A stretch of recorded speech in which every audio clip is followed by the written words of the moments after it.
BBK. BBKC 소유주 헌정방송 김어준의 나는 꼼수다.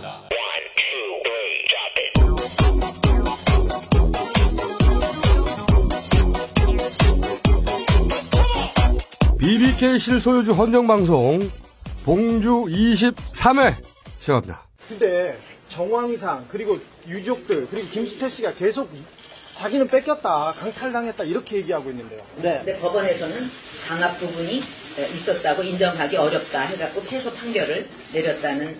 헌납은 아니라고 했습니다. 상대가 누구라도 눈치 안 보고 따질 줄 아는 천상 기자 주진우. 그의 기자 정신과 철학을 한 권에 담았습니다. 그의 정통 시사 활극 주기자.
자, 이제 나는 꼼수다 23회 드디어 나갑니다. 앞으로 저희가 매일매일 방송을 할 수도 있고 안 할 수도 있어요. 공작을 쫙쫙 해대면 우린 언제든지 매일매일도 출동합니다.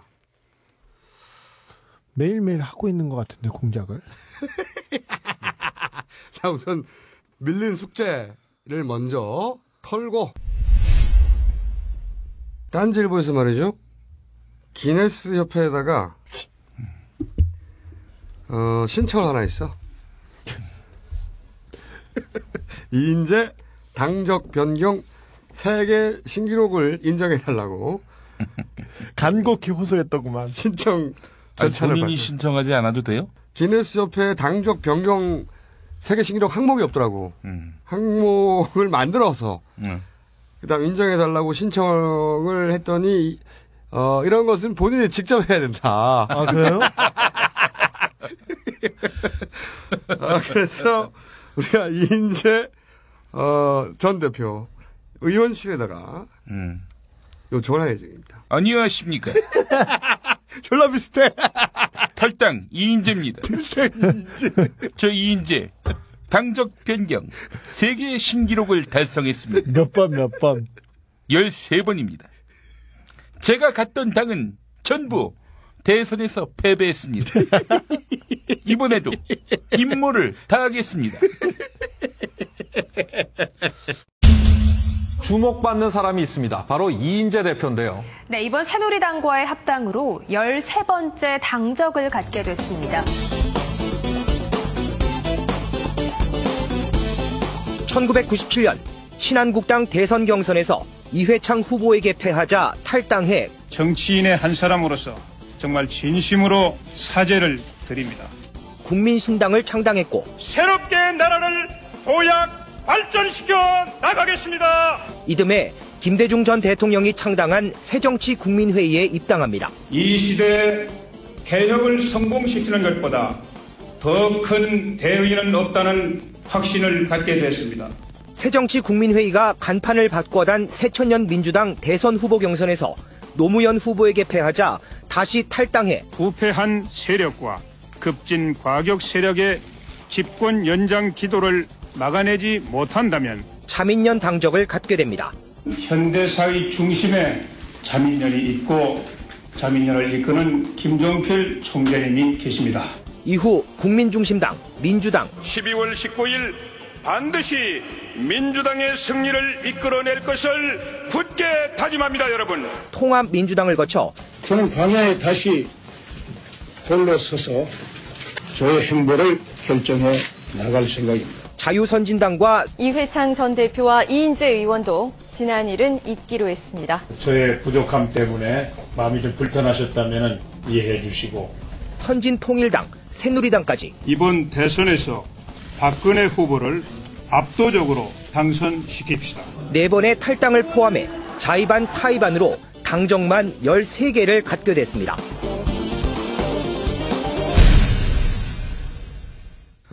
그리고 우리가 터널 김태호 선생으로 네. 임명한 이분께서 창의력 훌륭하신 분이죠. 하반기 최대 히트호를 양산하셨어요. 국민을 마치 홍어로만 생각하는 이런 국민 사기 쇼는 즉각 중단돼야 된다. 저는 그렇게 봅니다.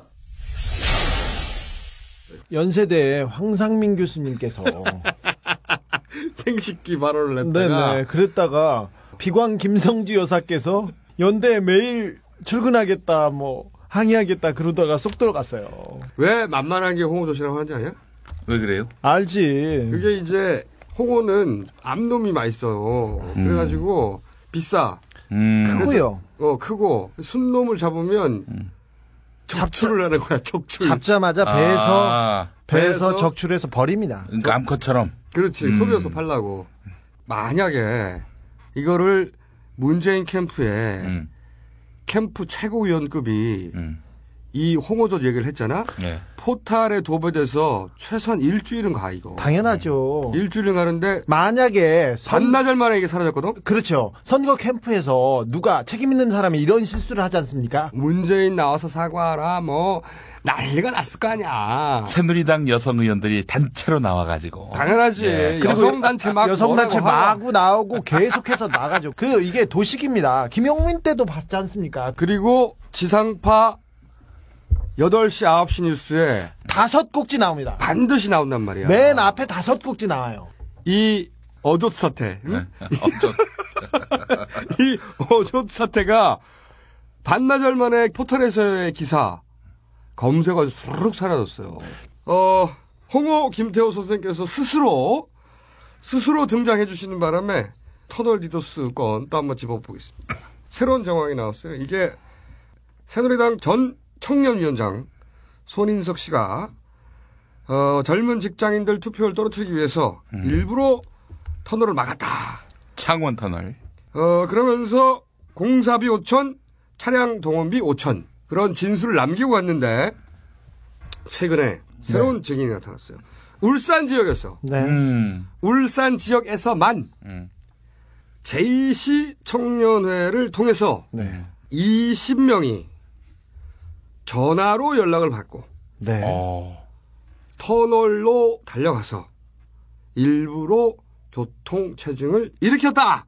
울산 지역에서만 20여 대가 동원됐다. 뭐라고 표현했냐면 이걸 어떻게 알았냐.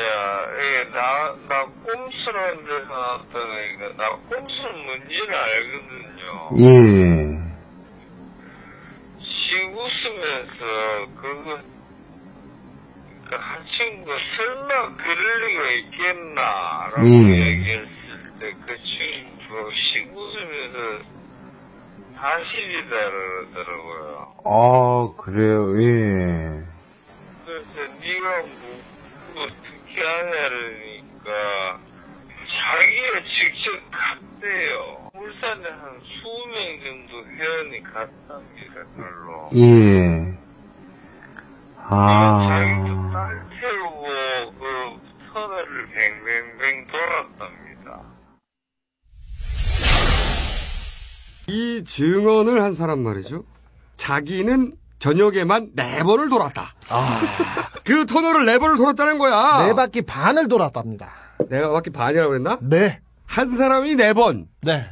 그러면은 울산만 20명 아니야. 80번을 졸라 왔다 갔다 한 거 아니야. 최소한.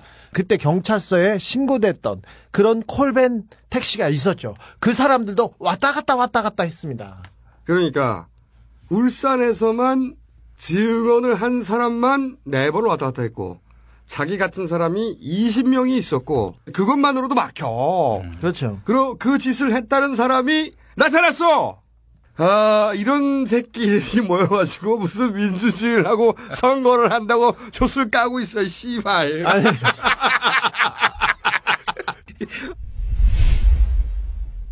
이런 애들이 모여가지고 투표 시간 연장에 절대 합의할 수 없다. 그렇죠. 박근혜 후보는 그건 국회가 할 일이지 개인이 개입할 일이 아니다. 개인이 개입? 자기가 개인이래. 개인이 개입? 자기가 마치 지나가는 행인 1인인 것처럼.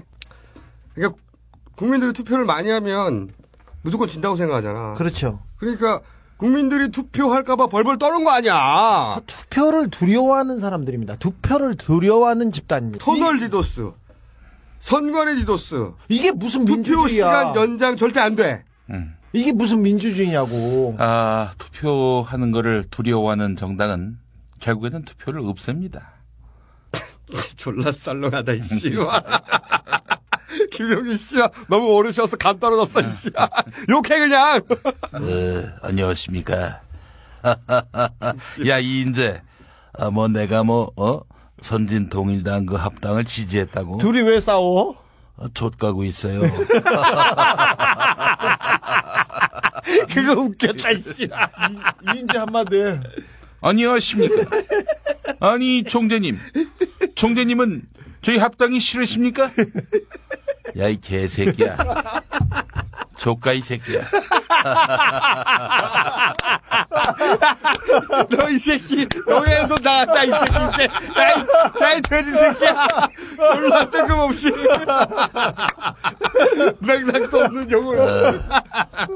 아, 그리고 홍호 김태호 선생과 세트가 있어요. 세트. 저희가 쭉 세트로 다뤄왔던 지상 최대 검색 유발자 음모 정우택 원께서 국제적 활약을 하셨다 하는 뉴스를 저희가 창피해서 이거 되겠어? 제가 하나님을 믿고 또 예수님에 의지하기 때문에 제가 정치하려면 많은 난관에 봉착을 합니다. 그렇죠. 또 많은 선택을 해야 되는 이런 그 순간을 겪게 되는데요. 그때마다 기도를 하고 또 하나님의 뜻이 무엇인지를 파악하려고 이렇게 노력을 했던 것이 제가 정치 활동하는데 저는 큰 힘이 됐다고 이렇게 생각, 자부를 그건 확실하게 말씀드릴 수 있습니다. 훌륭하십니다. 네. 이것이 나의 간증이요 이것이 나의 찬송일세. 정우택 추격자 이재표 국장님을 다시 한번 모셨습니다. 안녕하십니까? 네, 안녕하십니까? 또 오셨어요, 국장님. 이제 그만 오세요. 이제 그만해야 될 것 같아요. 아니, 그렇게 파도 나옵니까? 저희가 지지난 시간 미국에 있을 때죠, 아마. 검색어 정우택 대만을 날린 적이 있습니다. 예. 그거를 또 우리 지독한 우리 이재표 국장이 대만까지 직접 날아가서 요새 안 계셨는데 그게 대만 다녀오신 거예요? 예, 대만 갔다 왔습니다. 이때까지 저희가 이야기한 모든 내용은 다 녹취와 증인이 존재합니다. 예. 그런데 이 대만만 유일하게 일방의 주장만 있었어요. 그렇지. 대만 JC 회장이 유흥업소 여종업원 2명을 앉혀줍니다. 그 여종업원 2명하고 술을 마십니다. 나갔을 때 2명을 앉혀줍니다. 술을 먹습니다. 그 대만 애들하고. 대만 회장은 둘을 호텔로 데리고 가라. 다 보내주겠다고 말했어요. 그런데 여종업원 한 명이 자꾸 저에게 그날이라고 이야기합니다. 생리라는 겁니다. 그래서 나머지 한 명만 데리고 갑니다. 대만 회장이 이제 둘을 데리고 나가라. 다 보내주겠다. 얘는 그날이라는 얘기를 이제 저한테 했습니다. 승리라고. 그래서 얘 빼겠습니다. 그래서 얘만 데리고 있죠. 대만 회장이 정우택을 데리고 호텔로 가고 그리고 여종업원 한 명을 호텔방에 넣어줍니다. 이제 대만 회장이 호텔로 이제 그 정우택을 먼저 모시고 가고 그리고 얘를 이제 그 호텔방으로 넣어줍니다. 끝장을 보시는군요, 하여튼 끝장을. 정우택 최고위원이 이 지사로 당선되던 해 겨울에 이 타이완에 갔고 그 당시에 이제 2명의 여종업원을 자리에 앉혔고 한 명만 데리고 갔다라는 것이 이제 손 전 위원장의 주장이었습니다. 네. 여기 대해서 이제 확인할 필요가 좀 있겠다는 생각이 들어서 국장님, 예, 지독하십니다. 확인할 필요가 있겠다 싶어서 그 출장 기록을 확인해 보니까 2006년 11월 26일부터 28일까지 사흘 동안 대만 경제 시찰. 예, 경제를 시찰하러 이제 대만을 갔는데 밤에 경제를 시찰하신 거죠. 예, 그래서 밤의 문화 시찰. 벤츠를 영접했다라는 얘기가 있어서 당시에 이제 벤츠를 동원한 것으로 알려진 인사. 이 인사의 이름을 실명 공개하지 못하면 역시 이제 정치권의 몸을 담고 있고 출마 예정이라고 합니다. 그렇기 때문에 저희 아까 대만 정치권 인사와 만났군요. 예, 그래서 이제 정확한 내용들을 들었습니다. 그래서 중요한 것은 우리가 확인하고 싶은 것은 그런 성접대 사실이 있느냐. 예, 거기에 대해서 이제 분명히 이제 본인이 확인을 했는데 이 타이완의 경우에는 소위 말하는 2차 문화가 한국과 같지 않고 굉장히 드문 경우에 해당되기 때문에 그 흔한 일이 아니라는 거죠. 아, 그래서 기억을 정확하게 하고 있다라는 거고 그렇기 때문에 이제 이 나가기 위해서는 여러 가지 이제 이 쉽게 말하는 화대부터 시작해가지고요 협상이 좀 필요한 그런 그래서 기억하고 있군요. 분명히 지켜봤고 그다음에 이제 최종적으로 역시 지사는 먼저 가고 여정 후보는 나중에 이 방식을 택했다는 거죠. 화대도 기억하던가요? 우리나라 돈으로 한 80만 원을 넘는 경우가 대부분이다라고 이제. 그리고 그 화대는 그러면 누가 지불했습니까? 대만에서 접대하는 방식으로 이제 이 진행이 됐던 대만으로부터 것이거든요. 접대를 받은 거네요. 예, 그렇습니다. 거기서 나오는 얘기는 뭐였냐면 그 마당과 협상을 했고 하얏트 호텔에 룸 넘버를 알려주는 것을 분명히 들었다라는 부분이 정우택 지사가 녹취에 분명히 나와 있습니다. 그 부분. 호텔 방에서 쎄쎄쎄를 했을 수도 있어요. 그렇죠. 뭐 그 대만 경제에 대해서 그렇지. 지하 경제에 대해서 토론을 제가 통역이 필요했을 것 같은데 그 여자분이 한국어를 굉장히 잘했을 수도 있고요. 저는 좋게 해석하고 싶네요. 수화로 할 수도 있지 않았을까요? 정우택 당시 지사가 유흥업소 사장과 여종업원을 상대로 흥정을 했고 나중에는 그 여종업원에게 자신의 호텔 방으로 오라고 말했다는 증언. 그러니까 물어보니까 택시 타고 갔다고. 그러면 여자는? 那小姐是他们那时候说是自己，我有看他们在约啊，约房间号码，几号房间，他们是没有小姐没有跟他们说啊。 아가씨는 저기 술집에서 서로 이 사람이 자기 호텔 룸 넘버를 알려준 걸 봤다고. 네. 그러니까 아가 집으로 택시 타고 호텔로 오라는 거죠. 그렇게 룸 넘버 그걸 가라고. 그 정우택 파트너만 그죠? 네. 손희석은 하지 않았고. 네. 예. 因为我有看到他们跟那个妈咪哈酒店的干部哈在那边讲事情啊，讲有在那边讲事情，然后后来有在写一些东西这样。 저기 정영태하고 마담하고 또 아가씨하고 서로 얘기하면서 그러면서 정영태가 자기 룸넘버 알려주고 아가씨한테. 네. 그게 정황은 이제 사태 파악은 정우택이가 마담하고 해가지고 자기 룸넘버 적어주고 이렇게 갔다. 네, 그러니까 마담하고 이미 흥정이 끝난 거죠. 네. 거기서 뭐 정사장이라고 그랬대요, 지사라고 그랬대요. 지사라고.他跟我讲他跟我讲是省长。对，省长，그러니까 지사라고 그랬대요. 就那个州的州长。 네. 그러니까 뭐 주지사처럼. 안녕하세요. 여러분의 덕화 인사드리겠어요. 지금 포털에서 정우택 대만 부탁해요. 안녕히 가세요. 여기까지 하죠. 네. 저희가 이제 이 방송은 한시적 방송입니다. 말도 맙시다. 뭐가 그리 겁이다. 사람을 말도 못하게 만드나요. 다들 그렇죠. 해드신 게 많으니 그렇게 어줍지 않게 놀고 있겠죠. 죽겠어요. 어차피 오랜만이면 이 모든 거짓말들이 그게 아니시죠.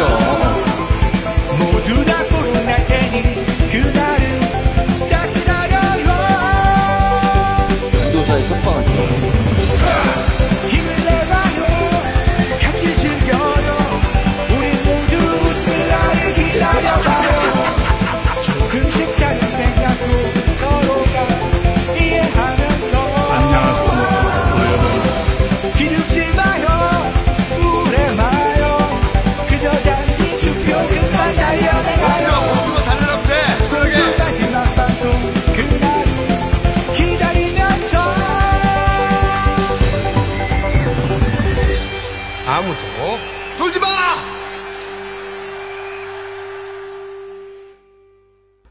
다른 사안으로 넘어가기 전에 요즘 다시 대선이라고 각하가 존재감을 보이기 시작하고 BBK. 특히 BBK 소식 많이 나오고 있습니다. 네. 가장 최근에는 다스 비자금을 검찰이 알고도 묻어버렸다. 다스 비자금을 BBK 특검에서 조사했는데 130억에서 150억 가량의 비자금 덩어리를 발견했습니다. 알고도 덮었습니다.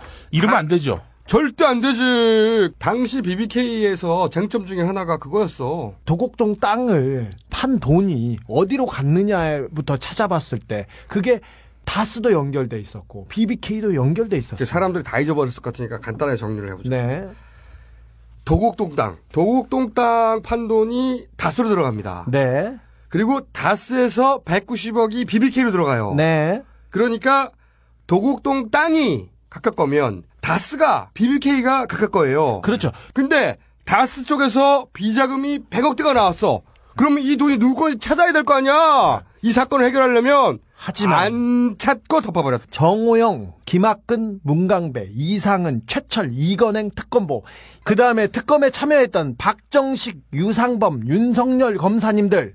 이 얘기가 다가 아니야. 최근에 이제 BBK 소식이 졸라 많이 나왔는데 김경준이 이런 주장했습니다. LK이뱅크에서 이 대통령의 개인 계좌로 49억 원을 직접 송금했다. 그래서 BBK는 이명박 소유다. 이 증거를 검찰이 알고도 덮었다. 이런 주장도 했었습니다. 그리고 옵셔널 벤처스. 네.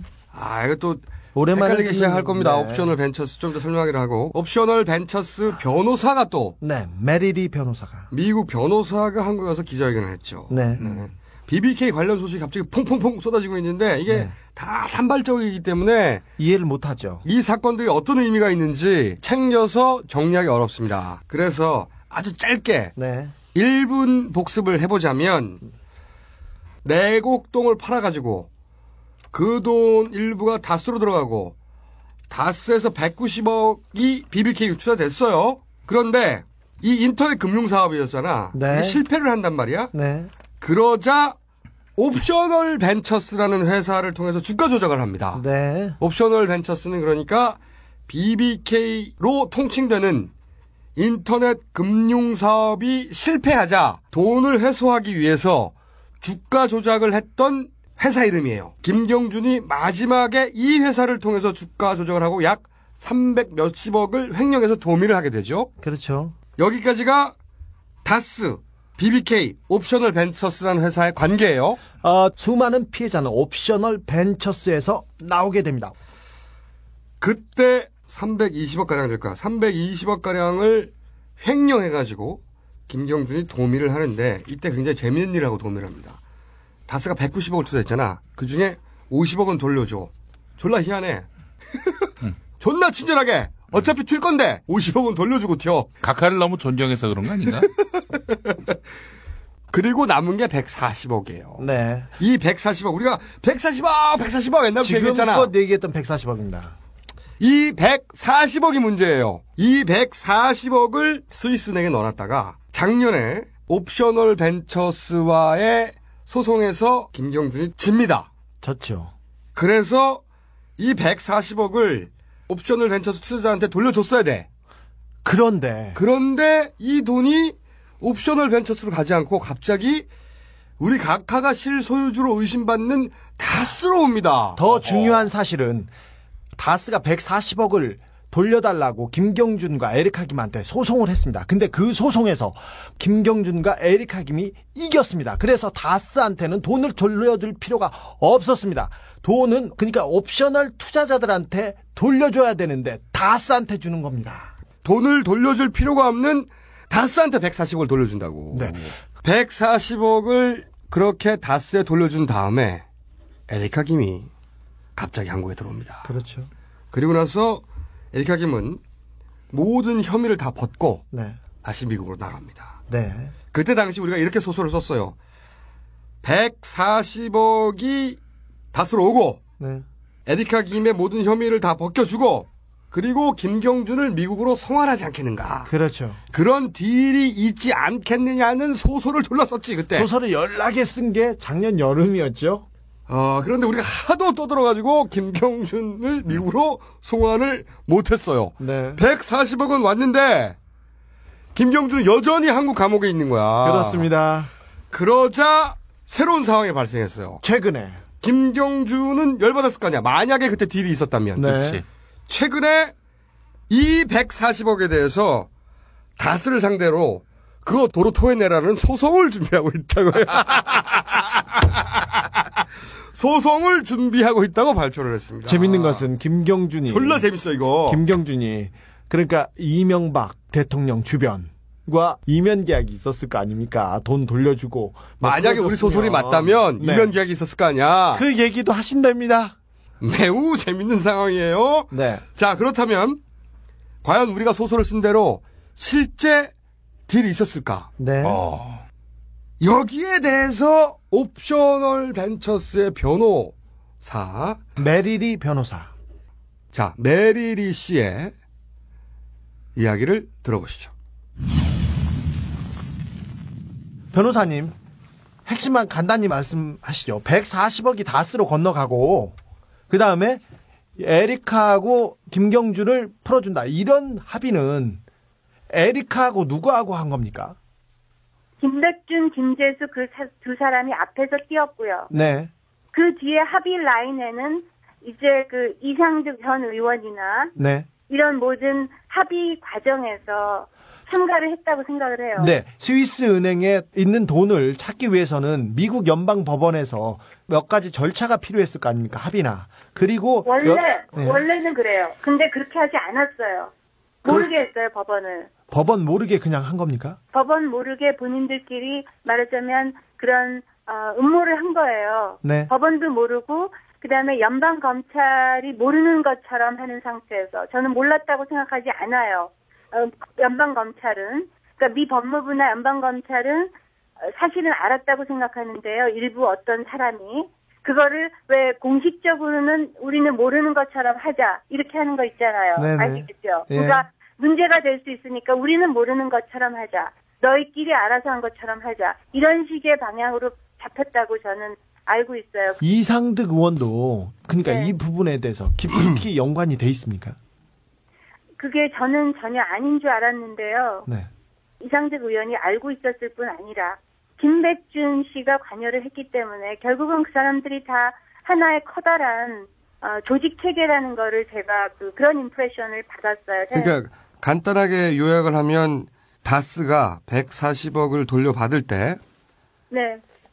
에리카 김과 이상득 전 의원이 만났다고 이상득 전 의원의 미국에 있는 지인으로부터 들으셨고 네. 그 전에 그러니까 네. 그거 돈을 가져가기 전에 그리고 당시 연방 검찰이 이를 알고도 묵인한 것으로 보인다. 네. 이렇게 말씀하신 거죠? 네. 근데 이 중에서 제가 궁금한 것은 미국의 연방 검찰이 묵인할 정도라면 에리카 김이라고 하는 개인이 부탁해서 될 일은 아니지 않습니까? 아니죠. 절대 아니죠. 어떤 권력이 작용한 것으로 추정되는데 그렇죠. MB 정부 하에 누군가가 이 사건에 연루되었다고 보시는 거죠? 네, 그렇죠. 그게 누군지는 알고 계십니까 혹시? 말씀하실 수 없다 하더라도? 한 명은 아니고 그룹이 연루돼서 이 일을 아주 조직적으로 일을 처리한 거죠. 여기서 그룹이라고 하면 정부의 기관을 말씀하시는 겁니까? 아니면 그냥 사적인 여러 사람의 이 모임이라고 가장 모이는 건가요? 대표적으로 일한 사람은 저는 김백준 씨라고 보고요. 네. 김백준 씨는 청와대 비서관이기 때문에 개인이라고 볼 수가 없는데. 그런데 그분이 그런데 이거를 그 공직에 있으면서도 역시 여기서 돈을 가져가는 문제에는 주도적으로 리드를 했다고 봅니다. 김백준 씨가 그냥 심부름을 한 것입니까? 아니면 국가기관의 정부의 힘을 이용한 겁니까? 정부의 힘을 이용했죠. 심부름을 한 게 아니고.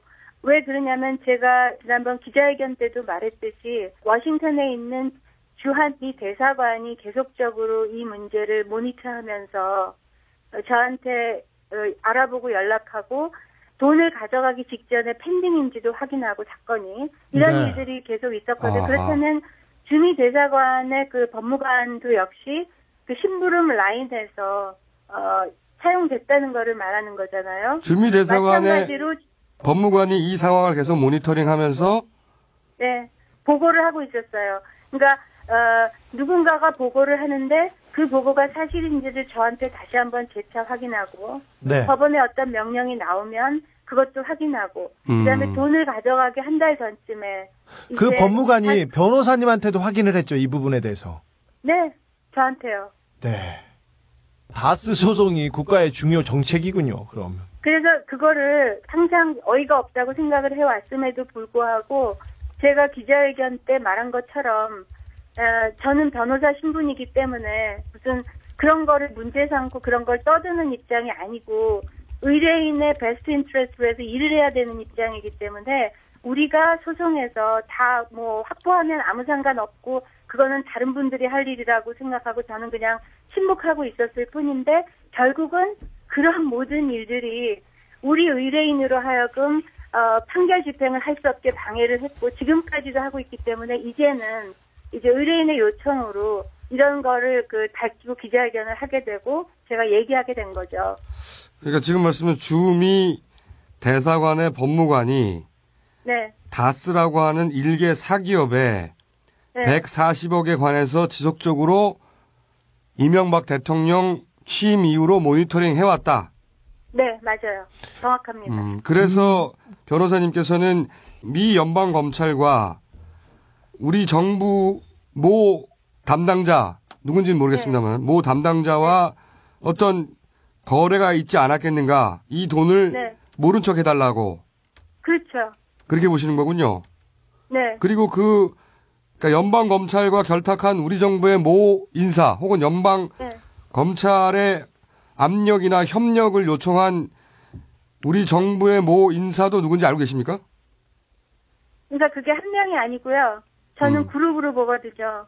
그리고 총영사, LA 총영사. 김재수가 계속해서 다스를 챙겼죠. 총영사는 어떻게 연루되어 있습니까? 그 총영사가 그 총영사 되기 전에 LKE 뱅크 측 변호사였고요. 변호사였어요. 네. 그래서 이명박 네. 대통령 측 변호사였습니다. 그 사람을 LA 총영사로 임명하고는 그렇죠. 계속해서 이 다스 140억에 관해서 관리하고 모니터링 하도록 했다. 맞나요? 네. 대한민국을 대표해서 LA에 가 있는 총영사가 교민을 위해서, 우리 국민을 위해서가 아니라 다스라는 개인 회사를 위해서 다스 140억에 관해서 어떻게 되는지 알아보려고 계속해서 변호사님들을 접촉했다. 맞나요? 수차례에 걸쳐서 접촉이 있었고요. 네. 그다음에 그분이 그 변호사를 할 때 그분의 어소시에이트로 있던 그렉 리라는 변호사가 있어요. 미국 변호사가. 네. 김재수 씨하고 항상 10년 이상 같이 해온 변호사였거든요. 네네. 그래서 김재수 씨가 총영사가 되면서부터는 그 그레고리 리라는 그 변호사가 지금도 다스의 변호사 일을 하고 있어요. 아, 네. 정말 나쁜 놈들이군요. 그러니까 이 140억을 돌려받으려고 BBK 계열사의 변호사였던 사람을 총영사로 임명하고. 그렇죠. 그리고 대사관의 법무관을 통해서 계속해서 이걸 관리하고. 그리고 에리카 김과 이상득 전 의원이 만나기도 하고. 그리고 청와대의 김백준 비서관은 미국에 날아가서 이 문제를 해결하기도 하고. 네. 네. 정말. 대통령이 자기 돈 돌려받으려고 국가 권력을 충실히 이용했네요. 충실히 이용했죠. 네.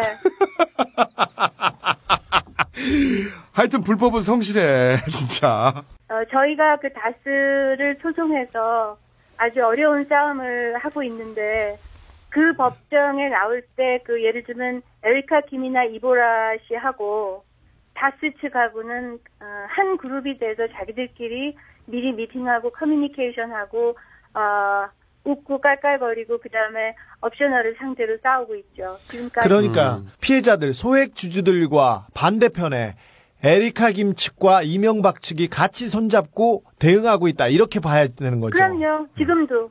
네, 그러니까 소액 투자자들이 피해를 본 옵셔널 벤처스에는 돈을 주지 말아야지 자기들이 나눠 먹을 게 있잖아요. 그렇죠. 그래서 그다음에 여기를 죽여야만 네. 이제 죽여야만 영원히 힘을 못 써서 이 문제가 덮여진다고 생각하고 자기들끼리 계속 지금 주거니 받거니 하면서 싸우는 척하면서 나눠 먹기를 계속 해온 거죠 지금까지. 이렇게 생각할 수도 있겠군요. 옵셔널 벤처스에 대해서는 같은 배를 탔고 네. 그리고 서로 돈을 나눠 먹을 때는 또 서로 분쟁을 하고. 네. 그렇죠. 정확한 아주 너무너무 정확한 진단입니다. 제가 본 책은 뭐를 봤냐면 김머준 선생님의 네.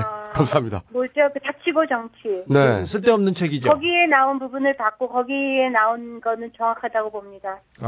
그렇군요. 저의 추적이 맞았군요, 역시. 네. 깔때기 한번 들이대고요. 이 옵셔널 벤처스의 미국 현지 변호사. 그렇죠. 피해자들의 변호사입니다.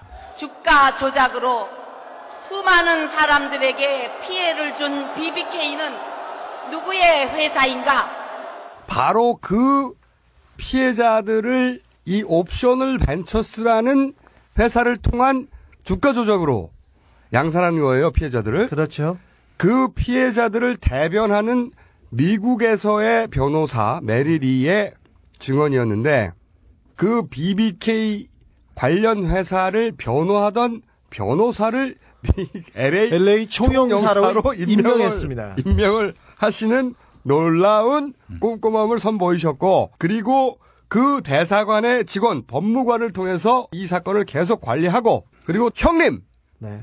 이상득 전 의원은 이 문제를 해결하기 위해서 에리카 김을 만났다고 하고 네. 그리고 어떤 거래가 있었는지 모르겠으나 연방검찰과 딜을 한 것으로 추정이 되고 그래서 결국은 140억을 돌려받았다. 네. 우리 각하가. 네. 각하 만세! 돈은 이렇게 벌어야 한다. 이 140억만 포기했어도 사실은 BBK는 영원히 묻힐 수 있었어요. 하지만 140억이 우리 각하를 다스를 BBK와 묶는 고리를 연결합니다. 140억을 포기 못하시는 우리 각하의 이 놀라운 욕망 덕분에 돈에 대한 순수한 욕정 이 사건은 여전히 살아남아서 계속될 것입니다. 우리 각하 퇴임 이후에도 네. 계속될 것이고 이 사건은 저희가 각하 퇴임 이후에도 이 사건만은 저희가 추적을 하겠습니다. 네, 전 요즘 제가 다시 한국 돌아와서 인터넷 금융회사를 창립을 했습니다. 금년 1월 달에 BBK라는 투자 자문회사를 설립을 하고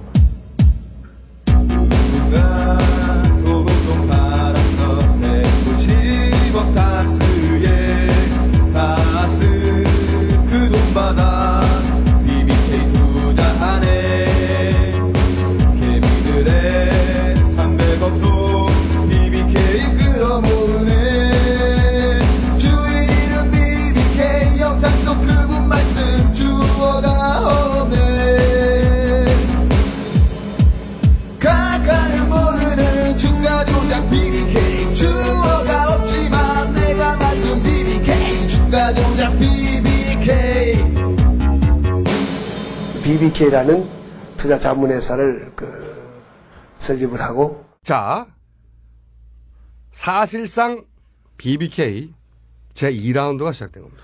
우리 방송의 모토가 BBK 실소유주 헌정방송입니다. 그렇습니다. 네. 저희가 각하한테 불충한 점 그동안 각하께 소홀해하였어. 네.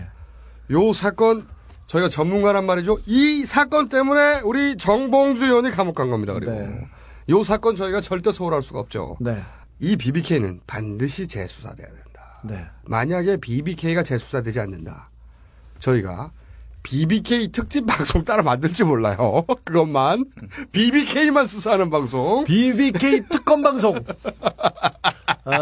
우리 각하가 짱깨집 히레등 사장 울린 사건 뭐 그런 거 많거든요. 잘 자란 거. 자 그리고 각하 얘기 나왔으니까 내곡동 특검에 대해서도 네. 짧게. 아이고 다 얽혀 있는 왜냐면 문제야. 내곡동 특검은 말이죠. 디도스 특검과 함께 저희 방송에서 터뜨린 사건. 네. 중에 특검으로 연결된 두 번째 사건입니다. 네. 요거 주진우 전문 영역입니다. 특검이 끝이 났어요. 그럼 네. 모든 게 끝났느냐? 아니다.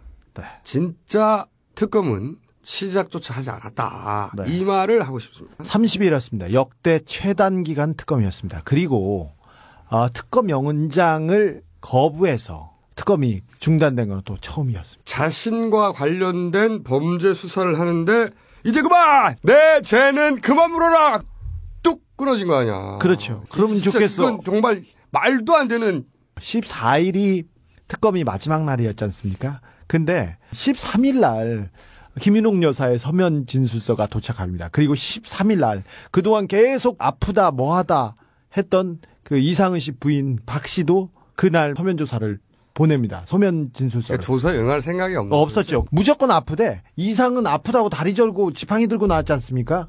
뒤에 가서는 멀쩡하게 잘 걸어 다녔다는. 뭐 하늘이 도와주시는 거지. 네. 기적의 치유 이런 거지 뭐. 네. 기적의 치유.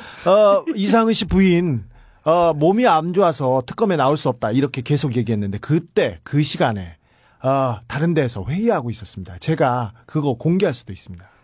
마음이 안 좋은 게 몸이 아픈 거라고 하는 거야, 그 사람들은. 아니, 근데 그 사람들은. 몸이 아파도 회의할 수 있잖아. 야. 이해하자. 근데 그 사람들은 하나같이 앞에서 마구 막 거짓말을 해버려.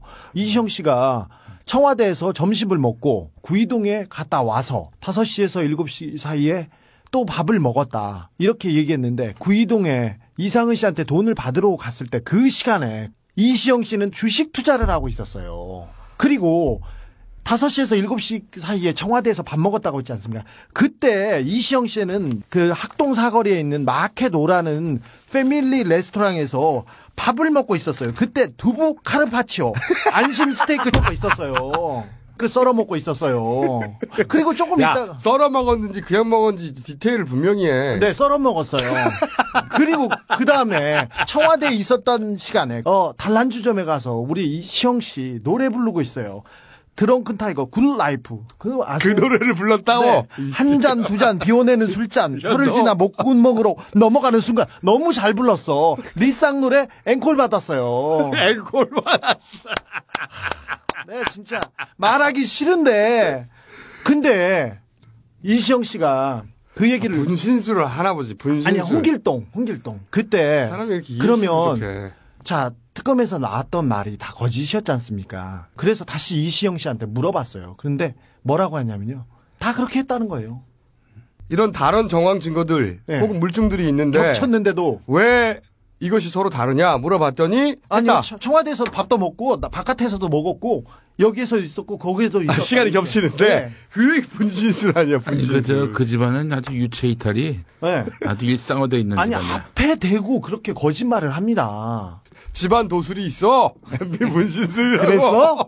집안 도술이 있단 말이야. 자, 특검이 한계에 부딪혔기 때문에 네, 매우 고생하셨어요. 저희가 따로 사검을 시작하겠습니다. 사검을. 그중에 이제 첫 번째가 2008년부터 지금까지 연봉 전액을 저금해도 약 한 2억 원 정도밖에 모을 수가 없어요. 근데 이시영 씨가 2년 전에 6억 4천짜리 전세를 계약을 했다 하는 것이 또 우리 주진우의 지독한 취재에 걸들고 말았어. 이분이 2010년 3월부터 삼성동의 힐스테이트에 사셨어요. 그래서 제가 그 앞에 있는 스타벅스를 단골집으로 삼아서 앉아 있었어요. 근데 저는 돈 문제를 거론하기 전에 일단 계약서는 이시영 씨 본인 이름으로 되어 있는데 네, 본인이 썼습니다. 등기부 등본엔 이름을 안 올렸어. 네. 그러니까 자신이 그런 재산을 가지고 있다는 것을 숨기려고 했던 거죠. 그렇죠. 여기까지는 분명합니다. 네. 법적인 문제는 네. 변호사들이 따져주세요. 네. 자, 그리고 돈 문제로 넘어가. 돈 문제로 넘어가 볼까요? 2010년 2월 9일 날 시영 씨하고 청와대에 있는 설 안무개 씨하고 와서 계약을 합니다. 그리고 잔금을 치르는데 3억 원이 넘는 액수를 청와대 직원들이 청와대 주변에 있는 은행 지점을 10,000원짜리 덩어리 돈을 가져와서 수표로 바꿔서 집주인한테 쏴주는 이런 방식을 했습니다. 여기에 청와대 재정팀이 자기 명의로 그래 명의를 신탁해서 이 부분은 문제가 아주 크죠. 청와대 사람들이 현금 뭉텅이 돈을 가져와서 시영 씨 전셋집 사는데 보내줍니다. 이게 그러니까 이제 정리를 좀 해보자면. 그렇죠. 우선 첫 번째 문제는 대통령 아들 개인 부동산 거래하는데 청와대 재정팀이 동원이 됐다. 네. 일단 1차적으로 이 문제 제기를 할 수 있어요. 그렇죠. 청와대 재정팀이라는 게 이 국가 공기관의 살림을 하라고 있는 거지. 대통령 아들 집 찾으라고 있는 데가 아니거든. 그렇죠. 대통령 아들 살림 챙기라고 있는 데가 아니에요. 일단 여기서 문제 제기를 할 수 있고, 그보다 훨씬 더 큰 문제는 뭐냐면 이런 거지. 지금 이야기는 현금으로 가져왔다는 거 아니야? 현금입니다.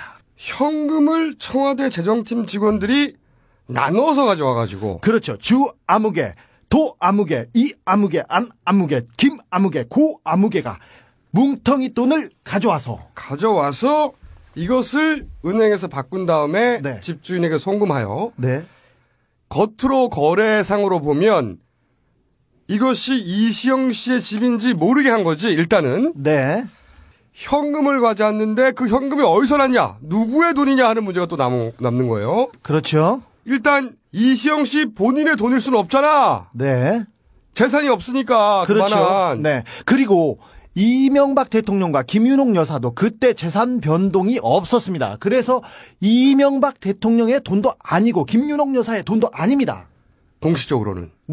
그런데 이명박 대통령 혹은 부인의 돈이라고 해도 문제가 되는 거지. 그렇죠. 이라고 해도 돈을 어디다가 쟁여놨다가 현금으로 가져와서 전혀 드러나지 않게 줬다는 것이고, 이명박 대통령의 돈이 아니라면 더 큰 문제가 되는 거고. 그렇죠. 내곡동 땅을 샀을 때 뭉텅이 돈이 나왔습니다. 근데 그 돈은 이상은 씨가 장롱 속에서 있었던 6억 원이다. 그렇게 해가지고 빠져나갔습니다. 하지만 이번에는 청와대 직원들이 동원돼서 돈을 보냈습니다. 명의를 신탁한 채.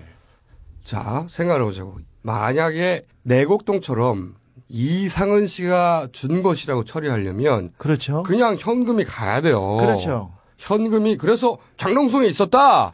이렇게 말을 해서 빠져나갔는데. 그렇죠. 의심은 가지만 장롱 속에 있었다고 잡아낼 수가 없잖아. 그렇죠. 현금이어서. 그런데 이번에는 현금이 어딘가시 나왔어. 그런 다음에 그 돈을 청와대 재정팀 직원들이 수표로 바꿔서 그 돈이 추적이 안 되게끔 한 거지. 그렇죠. 왜냐하면 청와대 직원들이 자기 이름으로 바꾸면 그 청와대 직원이 바꾼 것처럼 된단 말이야. 돈 세탁이 나온 겁니다, 이게. 그러니까 이게 국가 공무원들이 직접 현금을 어디선가 가져와서 기본적으로 증여세 포탈을 도왔어요. 그것이 이명박 대통령의 돈이라 하더라도 증여세는 포탈됐고, 그리고 그 돈의 출처를 숨기기 위해서 돈 세탁을 했다고 졸라게 추정할 수밖에 없는 거지. 돈 세탁을 했어요. 이게 돈 세탁이 아니면 뭐야? 그렇죠. 주인이 누군지 모르게 하는 게 돈 세탁이야. 그걸 청와대 재정팀 직원들이 자기 이름을 빌려줘서 돈 세탁을 했다는 거 아니야, 이게? 그렇습니다. 이게 말이 돼? 청와대. 국가를 운영하라고 만들어진 조직입니다. 공무원들입니다. 그런데 이 사람들이 사익을 위해서 동원됐습니다. 그래서 범죄에 동원됐습니다. 이분들은 어떤 생각에서 이런 일을 했는지 모르지만 분명히 법을 어긴 거고요. 그 다음에 이 사람들은 거의 대부분 청와대에서 다른 데로 옮겼습니다. 거의 1계급, 2계급씩 승진해서 옮겼습니다. 자, 1차적으로 그 돈이 잡히지 않은 비자금이라고 할 수 있어요. 그렇죠. 비자금인 거지, 지금까지는. 비자금이죠. 그것의 분명한 출처를 말하기 전까지는 비자금으로 추정된다고 말할 수가 있어. 그런데 그 돈이 청와대 재정팀에 의해서 명의가 신탁돼서 돈 세탁이 되어서 아들의 전셋집을 마련하는데 들어갔어. 그렇다는 얘기는 청와대가 비자금 세탁소다. 라고 주장을 해도 뭐라고 반박을 할 거냐고, 여기서. 이 사건에 대해서는 비자금 세탁을 했습니다. 이래서 내곡동 땅보다 더 심각한 문제예요. 더 중요한 문제입니다. 깔때기였습니다. 야, 이거 진짜 골 때리는 거야. 자, 여기서 더 심각할 수 있는 것은 그 돈이 우리 각하나 각하 주변으로부터 나오지 않았을 경우도 상정해 봐야 되는 거지. 왜냐면 이렇게까지 숨길 이유가 뭐가 있냐고. 여기서 재밌는 포인트 하나 더 짚어나가겠습니다. 한 걸음 더 나아간다. 정봉주 의원만 하는 게 아니라 제가 한 걸음 더 나아갈게요. 3월 9일 날, 3월 10일 날 신한은행 효자동 지점은 청와대 바로 옆에 있는 지점입니다. 여기에 재정팀장인 주 아무개 씨가 1억 4천만 원의 돈덩어리를 가져옵니다. 돈덩어리를 가져오는데 1억 3천만 원은 국권 만원짜리였습니다. 옛날 지폐. 다시 말합니다. 국권 옛날 만원짜리를 1억 3천만 원 가지고 와서 세탁을 해서 보냅니다. 요거 이제 보통 이제 이 국권이 나올 때는 오랫동안 어디다가 짱 박아놓고 쌓아놓은 그렇죠. 숨겨둔 돈이 튀어나오는 거거든요. 일반인이 국권을 쌓아놓지는 않죠. 그렇죠. 이게 지금 돈이 바뀐 지가 언제고 지금 국권 구할 수 없어요. 네. 시중에서 존나게 짱 박혀있던 돈이 퐁 튀어나와가지고 청와대 재정팀을 통해서 다닥 세탁이 된 다음에 처리가 되었다. 네. 국가공무원이 더군다나 청와대에 돈을 다루는 재정팀이 이 일을 했다는 것을 믿기지가 않는 거지. 아유, 정말 씨발 떠나고 싶다. 진짜 좀 같아서 진짜. 진짜. 내곡동 땅은 이상은 씨가 내가 장롱 속에 넣어뒀어. 근데 알리바이가 하나도 안 맞습니다. 근데 특검을 거부해서 연장을 거부해서 끝났는데 이 문제는 이름을 적어놨습니다. 그래서 이게 물증이 있어요. 네. 이빨을 맞춰서 빠져나가기가 쉽지 않다 이번에는. 오늘은 여기까지만 얘기하는데 국가 권력을 가지고 국민을 우롱하고 자기 돈벌이 수단으로 삼는 사람들한테는 저희가 얼마나 사악한지 끝까지 쫓아가겠습니다. 끝까지 쫓아가봐야 뭐 쫓아가기 전에 붙잡아가 넣겠지 뭐. 당연하지. 왜 그래 갑자기. 정권 바뀌어야 돼. 이거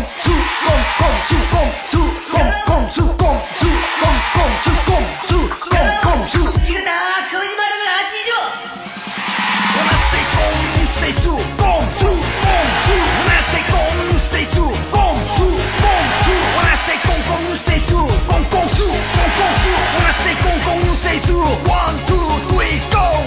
경경 경제 대통령 불도저 대통령 어느 누가 막을 수 있나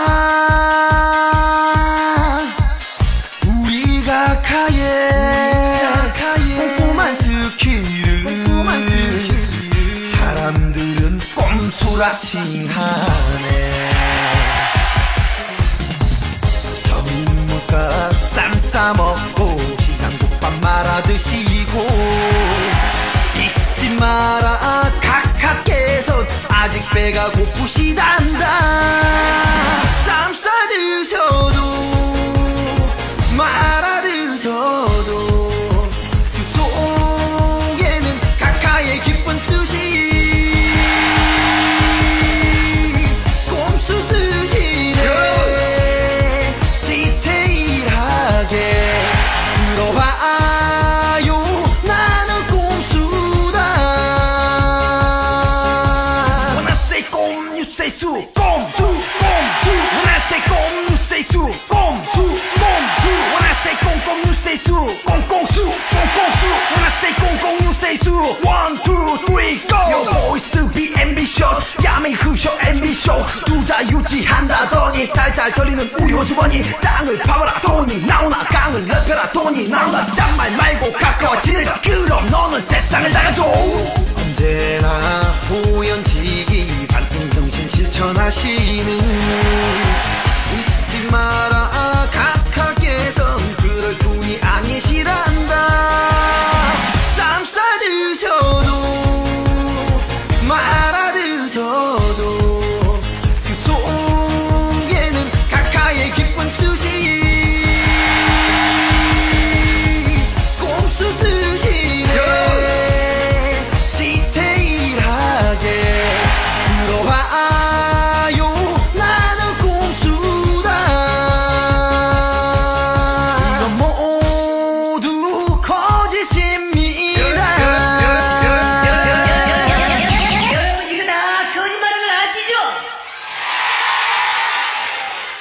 이제 알바단 뉴스를 좀 훑어보기로 하겠습니다. 알바단, 시발단 우리 한번 얘기했고, 봉활단 한번 얘기했고, 오늘은 방알단, 방알단, 방송 알바단의 대표주자 MBC 뉴스 소식을 저희가 좀 전해드리겠습니다. 방알단 소식, 조 기자.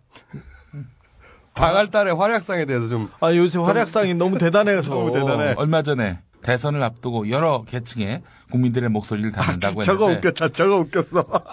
자막으로 사람 이름이 아니라 환자, 할머니, 할아버지. 그래서 근로자, 회사원. 야, 회사원과 근로자의 차이는 뭐야? 의도가 뭐였대? 야, 진짜 골 때리는 게 뭔지 알아? 직업을 쭉 나열할 수도 있긴 하잖아. 네. 응? 뭐 선생님, 의사 네. 이런 식으로 꼭지의 속성에 맞게끔 직업을 나열할 수도 있는데 생각해 보면 직업을 나열하는 것도 아니야. 회사원, 직업을 나열했나 했는데 할아버지, 환자, 뭐 죽을 때까지 환자야? 야, 환자는 상태 아니야, 상태. 기본적으로 아무런 일관성도 없고.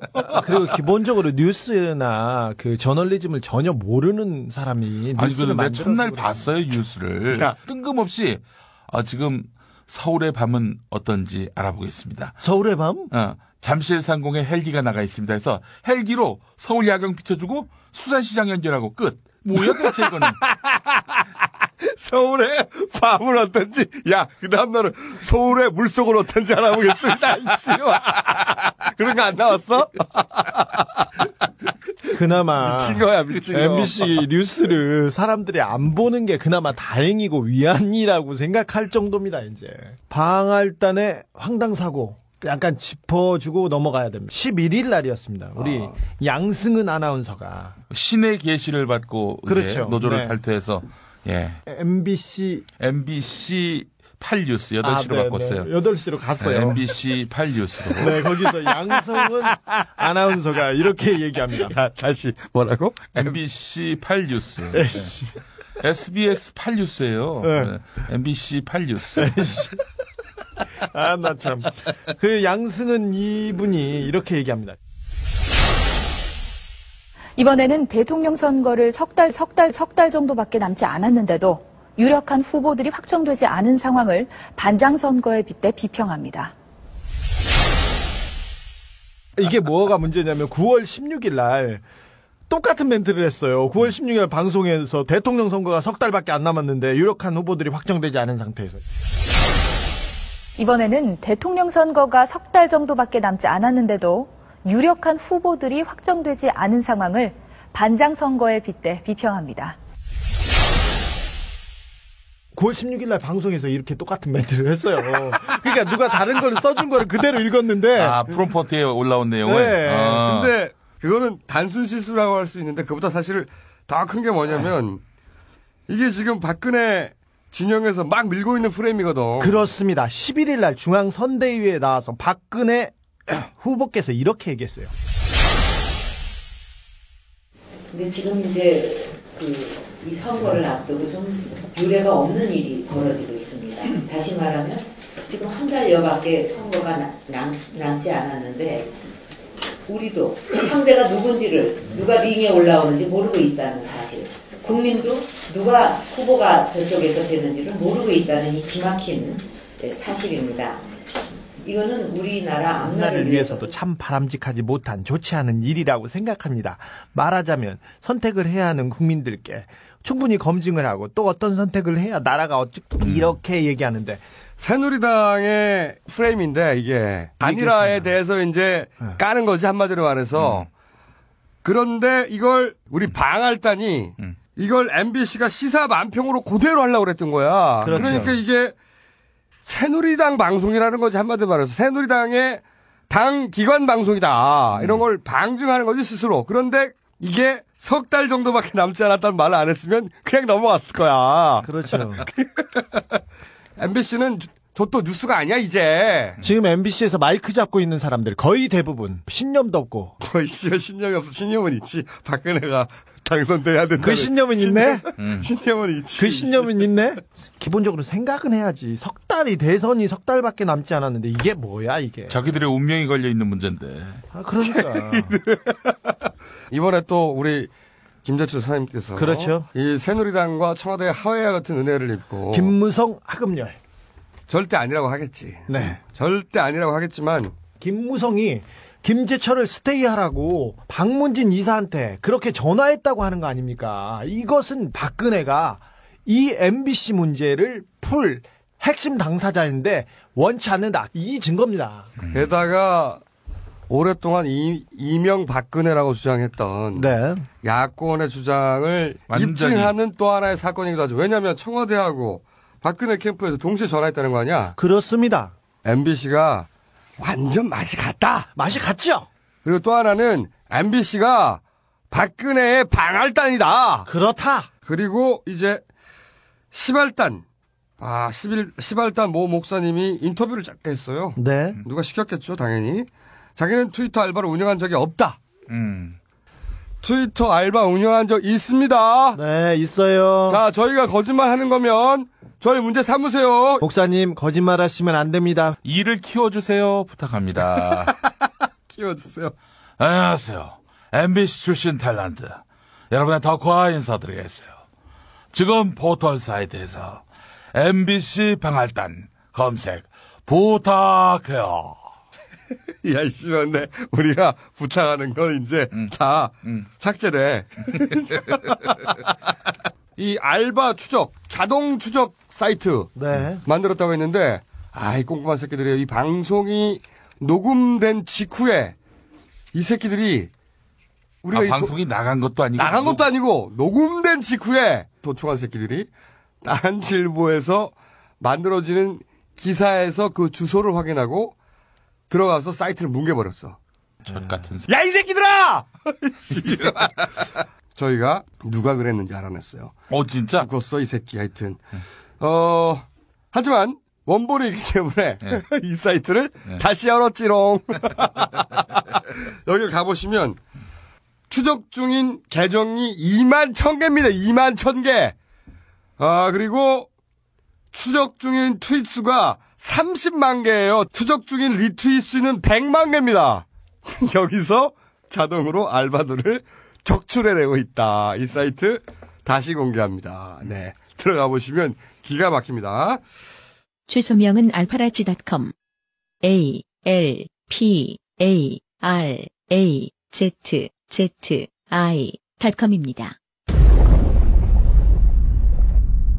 그 일본과 한국 간의 긴밀한 그 협력은 양국의 그 공동 발전, 또 더 나아가서 지역 발전과 또 안전에 기여를 한다. 또 매우 중요하다고 생각을 합니다. 그래서 저는 그 일본의 그 올바른 역사 인식을 토대로 해서 좀 두 나라 관계가 미래지향적으로 이렇게 발전해 나가기를 바라고, 한중 관계가 기존 지금까지도 이렇게 협력을 이루어 왔지만 그 관계가 더욱 이렇게 지속이 되면서 또 더 나아가서 더욱 업그레이드 되기를 바라고 있습니다. 너무 뻔한 노래, 너무 뻔한 이야기, 너무 뻔한 재미없는 농담. 지가 하면 사랑이고 남이 하면 불륜이고 똑같은 것들끼리 한심한 소리 하고 있네. 나 참 이거는 너무 뻔해, 저것도 너무 뻔해. 똑같은 것들끼리 가짜는 소리 하고 있네. 나 참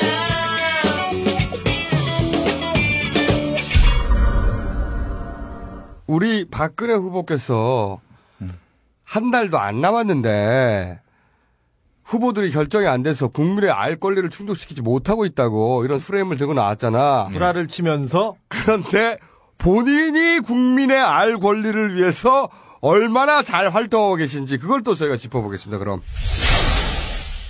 공공 부문부터 솔선을 수범해가지고. 자, 우리 박근혜 후보님께서 솔선을 수범해가지고 이게 씨발 사자성어를 인수부대를 써. 씨발 솔선 박근혜 후보께서 솔선을 수범하셨습니다. 솔선을 수범해가지고 그리고 사교 교육을 하셨어요. 사교육이 아니고 사교 교육. 단독 토론회. 명칭부터 말이 안 돼. 어떻게 혼자 토론회를 하냐?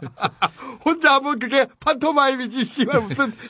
야, 그리고, 뭐 질문 유출됐다 그러는데, 유출이 아니지. 왜냐면은 방송사는 송출만 했어. 원래부터 새누리당이 기획을 한 거야, 자기들끼리. 그렇습니다. 옵션만 끌어다가 썼고. 그러니까 처음부터 짠 건데 무슨 유출이야, 자기들끼리. 그리고 말이죠. 저는 이 점을 꼭 지적하고 싶습니다. 토론회를 다시 보기로 잘 보면, 제가 꼼꼼하게 다시 봤는데 말이 길어지면 자꾸 대본을 컨닝을 해. 저기 교수들이나 그 패널들이 질문을 하지 않습니까? 그러면 자꾸 대본을 보시더라고요. 거기 답변이 써 있으니까. 그런데 저의 이 날카로운 눈에 잡힌 게 하나 있어요. 뭐냐면 토론에 임하는 사람들은 자기가 가져온 자료들을 뒤척거리게 돼 있어. 그렇잖아. 자료를 넘기게 돼 있다고. 그렇잖아. 근데 이 토론회를 다시 보기로 잘 보세요. 박근혜 후보가 자료를 넘기는 장면이 단 한 번도 안 나와. 힐끗 컨닝하는 장면이 계속 잡혀. 하지만 그 자료를 넘기는 장면이 안 나온다고. 왜냐?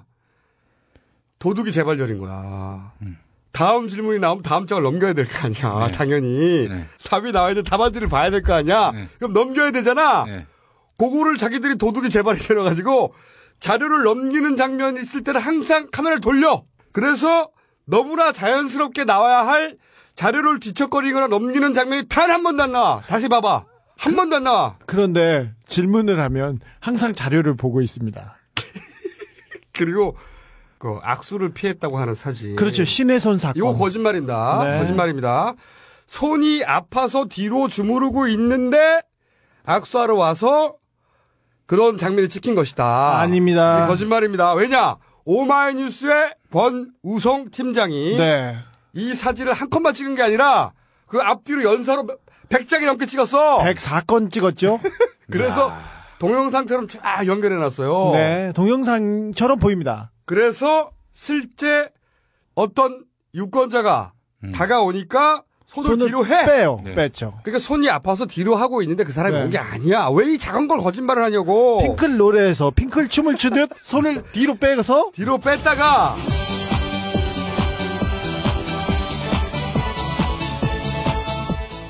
그리고 나서 그때 논란이 됐던 게 뭐냐면 그냥 일반인들은 악수를 안 하고 간부는 악수를 했다. 그래서 논란이 됐던 거 아니야. 그렇죠. 근데 그 뒤에 실제로 그 옆에 있던 남성 간부하고는 악수를 하는 장면이 연사로 찍혔어요. 맞아요. 그러니까 거짓말이야. 그냥 그 지지자 아줌마가 왔을 때, 지지자 할머니가 왔을 때는 손을 뒤로 빼고 항상 그 있어 핑클 노래 그 춤 기억나나? 야, 음악 넣어. 그러다가 간부가 오니까 그제서야 또 악수를 하는 그 장면이. 후보들은 다 손이 아파요. 그럼요. 그래서 갑자기 다가오면 놀라 손을 뺄 수도 있어. 그러면 갑자기 손이 아파서 갑자기 다가왔길래 놀라서 뺐다 이렇게 하면 되잖아. 예. 근데 그렇게 사실대로 얘기 안 하고 손이 아파서 원래부터 뒤쯤 지고 손을 주무르고 있었는데 그 사람이 왔던 그 순간을 찍어서 악의적으로 유포했다고 악의적으로 거짓말을 하는 거 아니야. 왜 거짓말하냐고. 솔선 박근혜 후보 거짓말하면 안 되죠. 솔선을 수범하셨어요. 박근혜 후보가 손 사용법 특별하게 교습 받으셨어요. 그래서 이번에 손 사용 너무 열심히 했던 건 다 좋은데 방청객이 있지 않습니까? 예. 방청객 자세히 보십시오. 끄덕끄덕을 너무 심하게 해요. 다 끄덕끄덕해요. 근데 그때 어떡이냐 씨발. 그 출입 기자들도 그렇고 담당 기자들도 거기 통제돼서 다 못 갔어요. 거기 들어가는 사람들 다 미리 준비된 사람들이죠. 연기 정말 잘했습니다. 저기 일단 정진홍 씨의 역할은 제가 보기에는 사전에 대본이 없다는 걸 보여주는 게 그렇죠. 그분의 역할이었는데 내가 보기에는 탁월한 연기력 좋았어요. 면접관이 아니라 도우미. 연기력 도우미라고 평가할 만합니다. 그러면서 박근혜 후보의 단호함은 세계적이라고 하는. 그렇죠. 위기 관리 철학 탁월해서 그다음에 세계적인 단호함으로 이렇게 징검다리로 넘어가는 이런 그 단호함, 박근혜 후보의 단호함은 제가 볼 땐 전 세계적인 것 같습니다. 전 세계적. 예. 좀 진심으로 하는 얘기입니다. 정진홍 중앙일보 논설위원인데 박정희 전 대통령에 대해서 너무 빨아주는 그 사설을 너무 많이 써가지고 노무현이 박정희를 이길 수 없는 이유 2005년에 썼는데요. 노무현 대통령이 2005년 1월에 경제에 모든 거를 걸겠다고 얘기했어요. 그러니까 노무현은 토끼고 박정희는 거북이다. 그래서 거북이가 이긴다. 말도 안 되는 이런 얘기했었어요. 그다음에 사람 마인드가 동화적이고 아름다움 그럴 수도 있는 거야. 동화적이네. 굉장히 논리가. 그래, 동화적인데 또 그 양반이 우화적이네. 얼마나 빨아주는지 그 중앙일보 내에서 기자들이 창피하다고 할 정도였어요. 연기력은 탁월했어요. 그건 인정해 주겠다고. 두 번째로 연기력이 탁월했던 건 내가 보기에는 사회자예요. 아니야, 이 사람은 사회자가 아니고 호위무사야. 아니 나는 이렇게 대본 플레이를 하고 있는데 팽팽한 긴장감이래. 팽팽한 긴장감. 이 양반이 내가 정말 웃겨가지고 그때 흘렀던 유일한 긴장감은 우리의 솔선 박근혜 후보께서 대본을 틀릴까봐 박근혜 캠프에서 팽팽하게 긴장했지. 유일하게. 트윗에 이런 글이 떴습니다. 사회자의 가족이 볼모로 잡혀있답니다.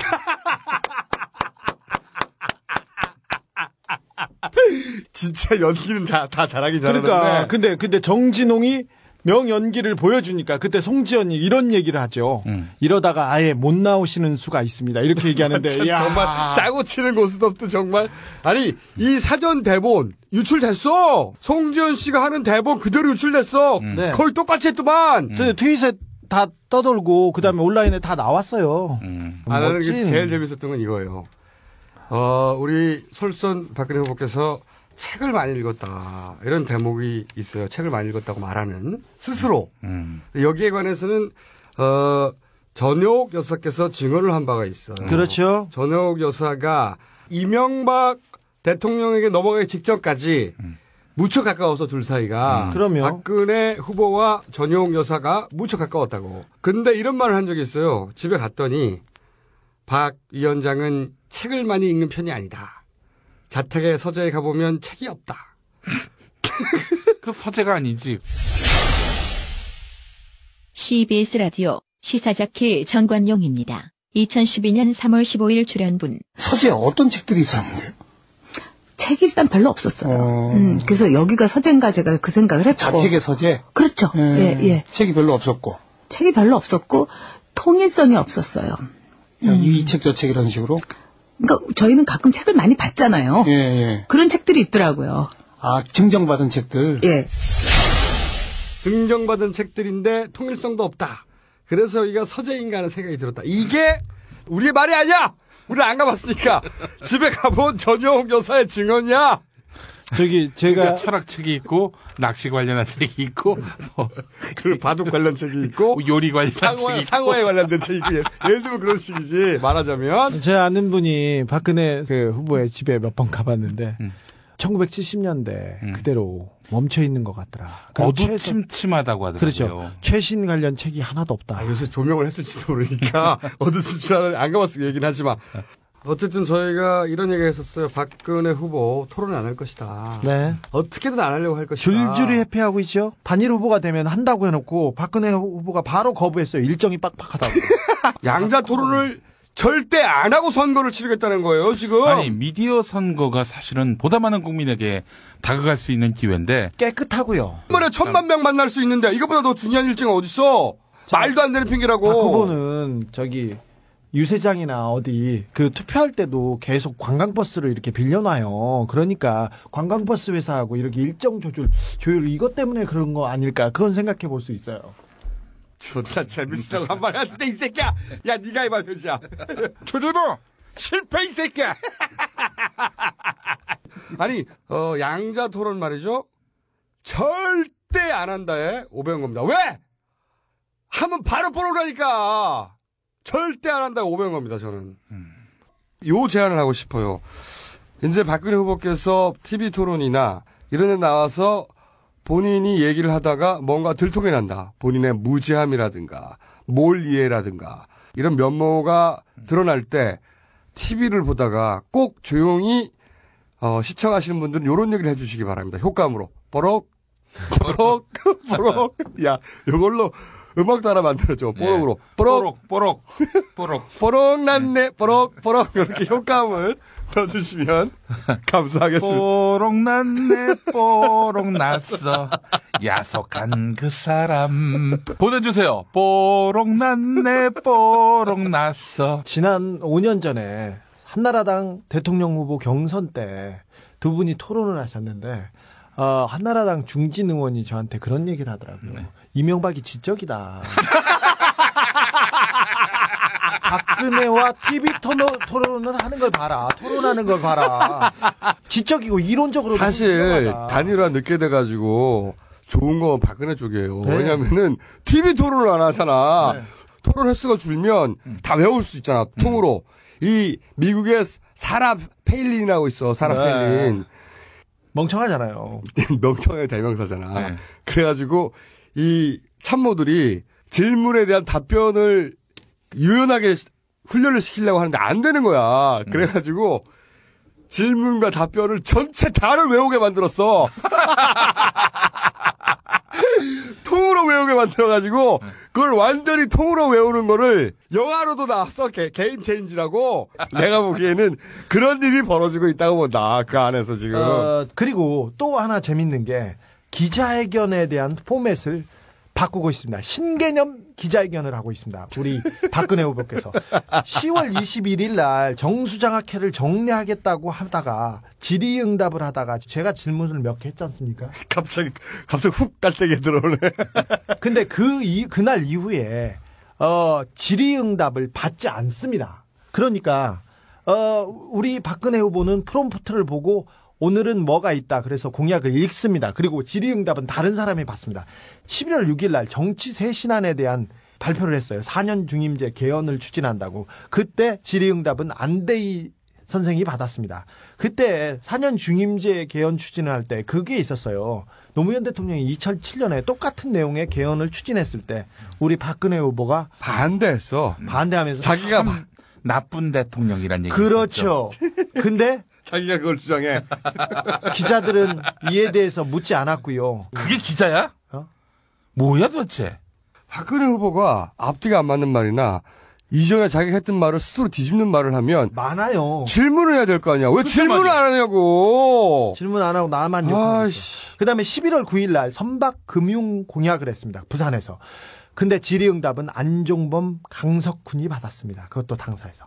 그러니까 후보가 기자회견을 한다고 해놓고 질의응답은 옆에 스텝이 받는 거야. 11일 날은 가계 부채 대책에 대해서 기자회견을 했는데 질의응답은 안종범, 안상수가 맡았습니다. 또 재밌는 그게 무슨 기자회견이야, 씨. 재밌는 게 8일 날 외신 기자회견을 했는데 이날 우리 박근혜 후보께서 1시간가량 기자회견을 하면서 그 연설을 써오신 연설을 영어로 읽었습니다. 이게 유튜브에 영어 잘한다 이렇게 막 올라왔는데 질의응답을 하러 간 게 아니라 영어 연설문 연습해서 그렇죠. 자기 영어 잘한다는 거 보여주러 간 거고. 그렇죠. 사진 찍으러 간 거죠. 근데 질문을 4개 받았는데요. 그 요미르 신문 기자가 독도하고 위안부 얘기하면서 한일 관계에 대해서 얘기했어요. 경색된 한일 관계를 어떻게 하느냐고 했더니 뭐라고 했냐면 또 이게 역사와의 화해라는 게 한없이 기다릴 수가 없습니다. 그러니까 이 역사와의 화해를 할 수 있는 지금이 마지막 기회가 아닌가. 그래서 그런 것을 좀 잊지 않고 꼭 좀 생각해 주시면 좋겠다 하는 게 바람입니다. 올바른 역사 인식 그리고 역사의 화해. 박근혜가 이런 얘기를 하니까 외신 기자들도 웃었답니다. 그리고 마지막 질문으로 한중 관계를 어떻게 발전시킬 것인지 18차 당대회가 열리고 시진핑이라는 새로운 지도자가 나오지 않습니까? 그래서 그 얘기에 대한 질문을 했더니 이렇게 얘기합니다. 기존 지금까지도 이렇게 협력을 이루어 왔지만 그 관계가 더욱 이렇게 지속이 되면서 또 더 나아가서 더욱 업그레이드 되기를 바라고 있습니다. 그래서 그런 아주 중요한 우리의 협력적 동반자이기 때문에 이 관계를 더욱 발전시켜 나가고 업그레이드 시켜 나가야 된다고 생각을 합니다. 지금까지도 우리 한중 관계는 협력적 관계로 이렇게 발전해 왔기 때문에 앞으로도 그렇게 지속이 될 것이고 또 더욱 업그레이드 시켜 나갈 것이다 이렇게 생각을 하고 있습니다. 이게 대통령이 되겠다는 사람의 외신 기자 답변이에요. 대중국 관련.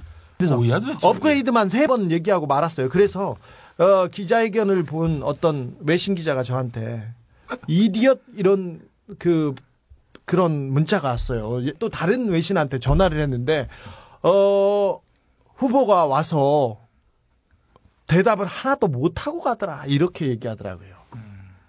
이게 우리 박근혜 후보의 실체입니다. 토론도 아니고 일방적인 기자회견인데. 네, 그것도 대답을 못하고 업그레이드 무슨 말이야? 동반자의 관계이기 때문에 더욱 발전시키고 업그레이드 시켜 나가야 돼. 또 나아가서 업그레이드 시켜야 돼. 이게 한미 관계, 한중 관계, 북한 관계도 모두 다 지금까지 잘해왔기 때문에 더욱 업그레이드 할 것이다. 이게 한중 관계가 뭔지 모르는 거야. 모르는 거죠. 아니 미국하고 중국의 관계, G2에 대한 얘기도 할 수 있고. 그렇죠. 지금 망가진 중국과의 관계, 북한하고의 중국과의 관계, 얼마나 할 게 많아. 그리고 중국과 일본의 관계도 얘기할 수도 있고. 하지만 박근혜 후보는 더욱 업그레이드 시키겠다고. 꼭 업그레이드 시켜 나가야 된다고.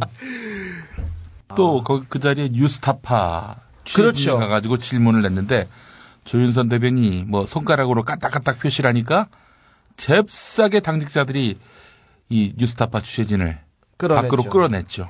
네. 이게 뭐야 도대체. 김대찬 사장 해임 맡겠다는 보고 아니 가만있어. 이거는 받으셨나요? 보고 받으셨나요? 보고 받으셨나요? 뉴스타파입니다. 후보님 여기 외신입니다. 이러시면 안 돼요. 여기 외신에서 왜 이러세요?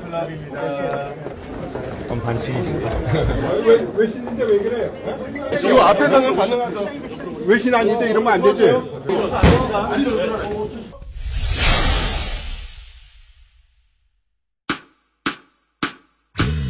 애청자 여러분과 함께 부르는 노래 조영찬 작사 작곡의 투표가 좋아요입니다. 정의로운 맘으로 맑고 선한 맘으로 비전 있는 공약 가지고 저 빛이 전해주는 후보가 있어 좋아요. 아름다운 손으로 냉철한 두 눈으로 미래 지도자는 가렵고 바비치 말하는 국민이 좋아요. 이렇게 투표한 내가 행복한 세상을 만들죠. 투표가 너무 좋아요. 투표가 너무 신나요. 생겨온 마음 가지고 축제로 만들어봐요. 우리의 소중한 권리, 우리의 정당한 권리 모두 다 참여해봐요. 책임 있는 나의 한손 러빙 늦지 않게 깨달아 사랑스러운 나라는 change 투표한 내가 세상을 바꾸죠. 또 나오셨어요. 이제 그만 오세요. 정봉주와 그 변변찮은 친구들 중에 넘버원 정청래 의원님 또 부르지도 않았는데 스스로 소개는 하세요. 안녕하세요. 대한민국 최고의 얼짱 정치인, 촌철살인 기절광풍, 삼더이즘과 사케이즘의 창시자, 중문현 부소장, 앞으로 크게 될 사람 정청래입니다. 반갑습니다. 난 저게 제일 웃겨. 앞으로 크게 될 사람. 이 배경음악은 저희가 준비한 게 아닙니다. 본인이 휴대폰에 넣고 다니면서 이 얼짱의 뜻을 잘 모르는 사람들이 있더라고요. 얼굴 짱 큼. 얼굴 짱 크다고 얼짱이라고 스스로. 근데 요즘 있잖아. 네. 중문현 부소장을 맡았는데. 중문현? 중문현. 뭐 중국 문화연구소? 아니 중요한 문제 연구소. 네, 부소장. 자, 오늘 그러면 중요한 문제 뭐를 하시려고 나오셨어요? NLL. 이 NLL은 사실상 끝난 문제 아닙니까? 아니 근데 이 문제가 불거진 게 국정감사장에서 문헌에 기초하지 않고 루머에 기초한 것 같아요. 그래서 이름을 정루머로 바꿔야 돼. 이분이 이렇게 주장했어요. 노 전 대통령과 김정일 위원장이 2007년 10월 3일 3시 백화원 초대소에서 지금부터 중요해. 단독 회담을 했고 회담 녹취록은 통전부가 비밀 합의 사항이라며 우리 측 비선라인과 공유했다. 이렇게 주장했어요. 그리고 요 단독 비밀 회담에서 노무현 대통령이 NLL 포기 발언을 했다. 이게 이제 주장의 전부입니다. 전부인데 지난달 29일 국정원 국정감사가 있었어요. 그렇죠. 직접 물었죠. 원세훈한테. 내가 직접 물었지. 비밀 회담 있었냐? 없었다. 비밀 합의사항 있었냐? 당연히 없다. 비밀 회담이 없으니까 비밀 합의사항이 없어. 그렇지. 그리고 북한의 통전부에서 전해진 녹음 있냐 없냐? 없다. 그러면 상황 종결돼야 되는데. 상황이 종결돼야 돼. 이게 사실이 중요한 게 아니라 이거 뭐 논란이 중요한 거지. 그렇죠. 선거 전국에 논란거리를 만드는 이걸 정리하면 이런 거예요. 단독 비밀 회담이 있었다.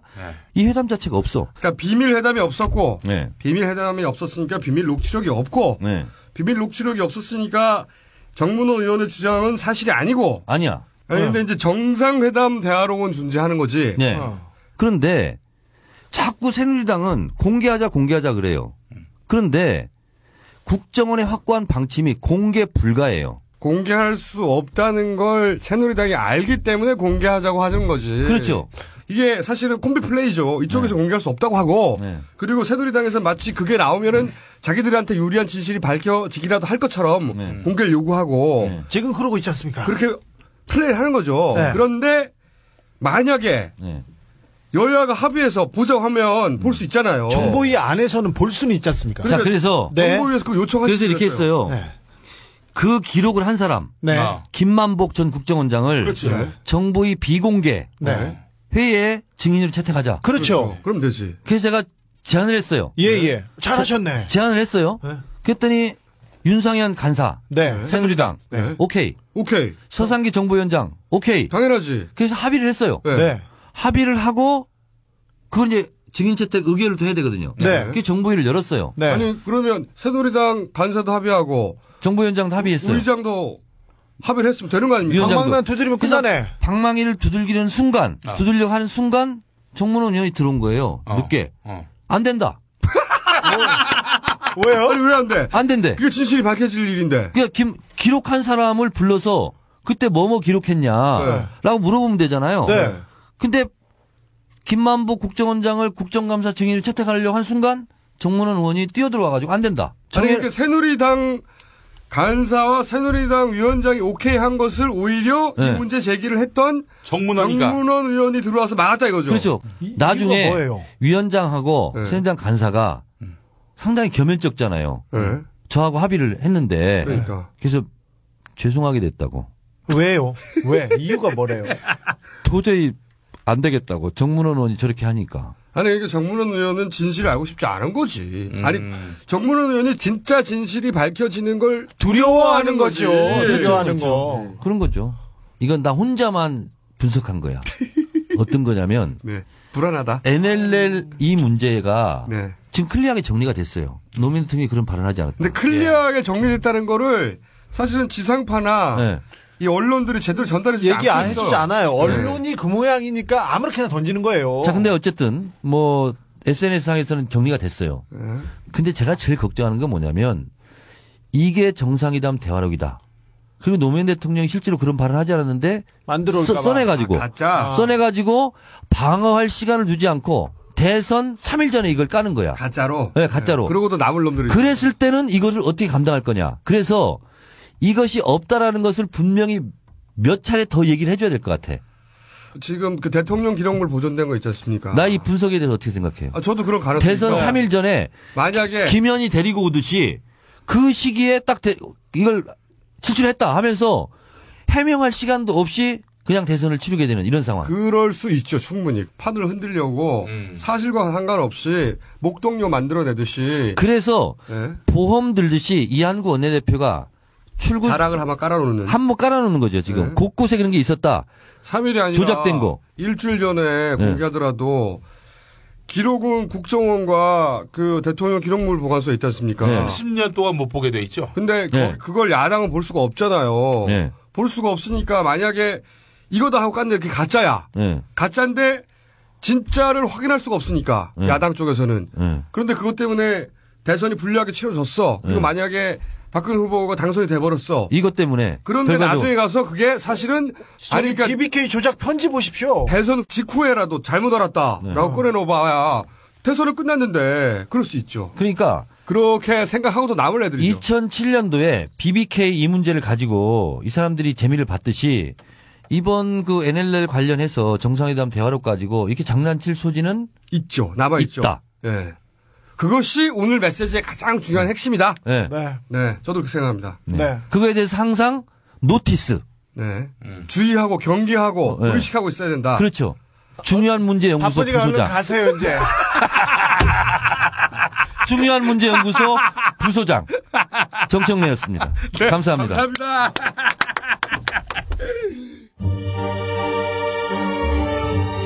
가서 헌법 건드리지 말고 와라. NLL 문제 얘기지요. 내 마음대로 자대고 쭉 꺾고 내려오면은 제가 내려오기 전에 우리나라가 발칵 뒤집어질 거 아닙니까? 좌파 친북 대통령 노무현은 돌아오지 마라. 북한에서 살아라. 이렇게 플랜카드 붙지 않겠습니까? 평화번영 정책은 국민과 함께 한다고 약속을 했는데 제 혼자만 가서 덜렁 합의를 해버리면 되겠습니까? 국민들이 받아들이기 어려운 것은 합의 못하는 것이죠.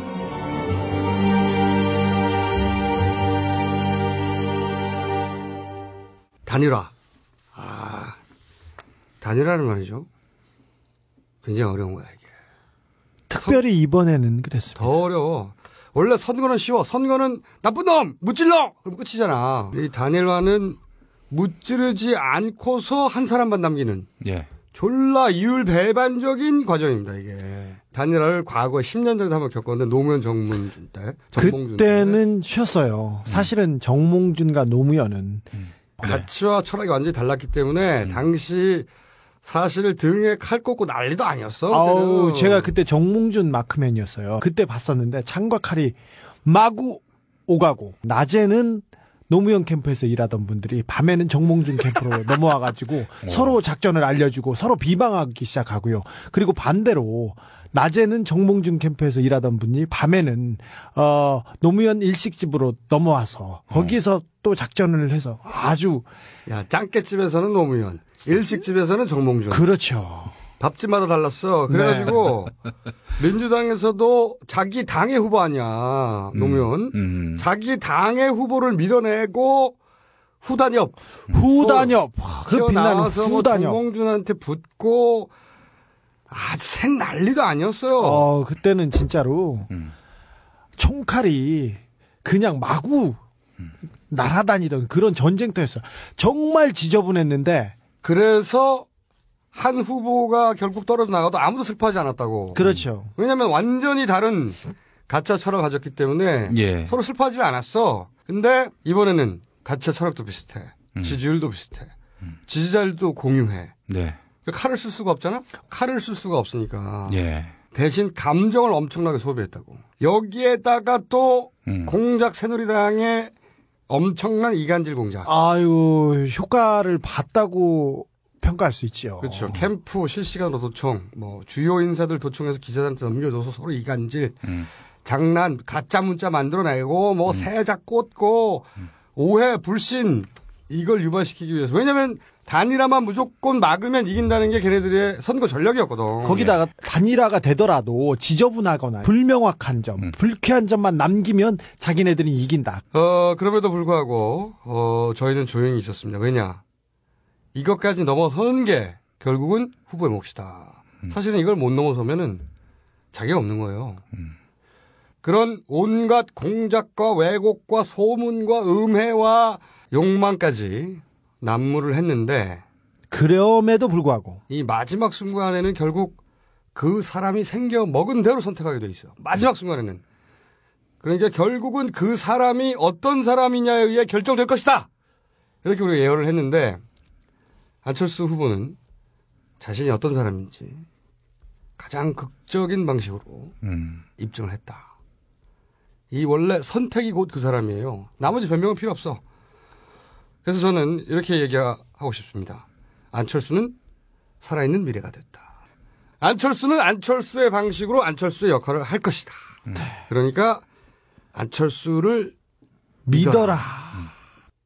사실 저는 걱정 많이 했는데 여론조사로 갔다면 이거는 진짜 앞이 보이지 않는 낭떠러지입니다. 왜 그러냐면 통진당 사태 기억하십니까?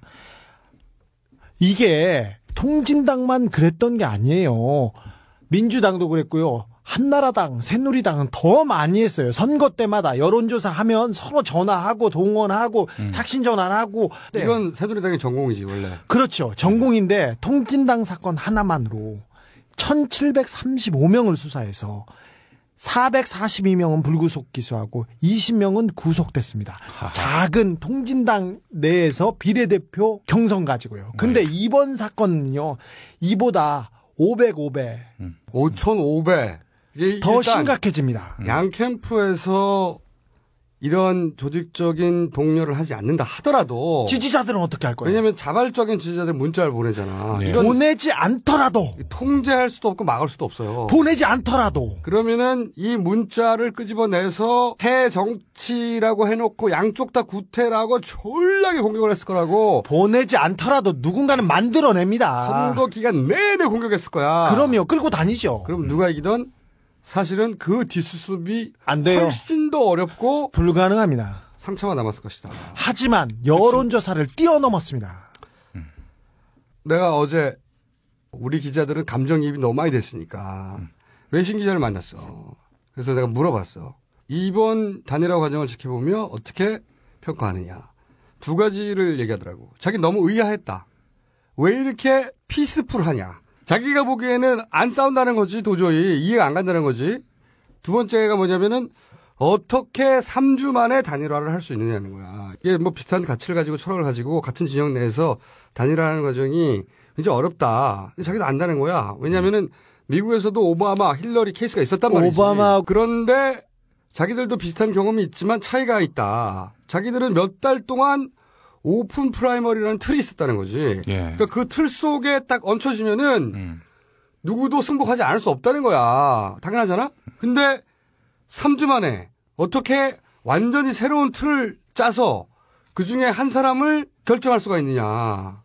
그리고 자기가 보기에는 룰도 너무 복잡해서 지지자들이 그 룰에 의한 단 하루의 여론조사로 어떻게 승복이 되겠느냐. 그래서 자기는 무조건 3자 뛴다고 왔다는 거야.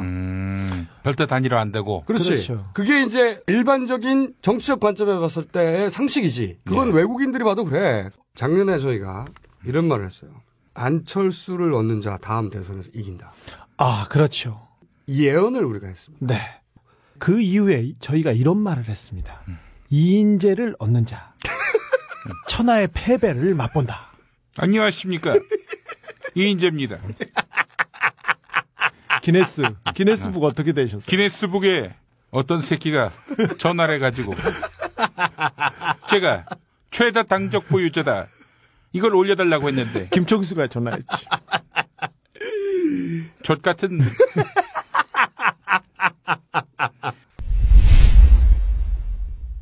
자, 23회 숙제들 일단 마무리했고 오늘로 며칠 남았지? 예, 12월 2일이니까 17일. 17일 있으면 이제 자유입니다. 해방입니다. 우리 각하한테서 이제 벗어날 수 있는 날이 얼마 남지 않았습니다. 이 얘기부터 해야 될 것 같아요. 지난 지방선거나 총선 때 그런 이야기들이 인터넷 게시판에 드물지 않게 올라왔었다고. 아니 우리 회사는 이상합니다. 오늘 하필이면 연수가 잡혔어요. 오리엔테이션, 교육, 그리고 해외 교육을 막 보내는 데도 있어서요. 이게 물론 우연히 겹친 데도 있겠지. 아, 우연이겠죠. 그런데 12월 19일 하필이면 그날 연수니 교육이니 세미나니 등등등 행사를 잡아서 출근을 반드시 해야 하고 그런 회사들이 간혹 있다고 해요. 갑자기 지방으로 왜 가? 자, 그런 회사들 제보를 받습니다. 제보를 받아서 그 회사에 저희가 연락 좀 해보려고요. 네, 저는 찾아가 보려고요. 전 그 회사 들어가서 오줌 싸고 나오겠습니다. 돼지 새끼. 저 당뇨입니다. 야, 인슐린 먹지 말고 가서 아주 쭉쭉쭉. 농도 95% 진액으로. 당뇨 오줌엔 말이죠. 개미들이 많이 모여요.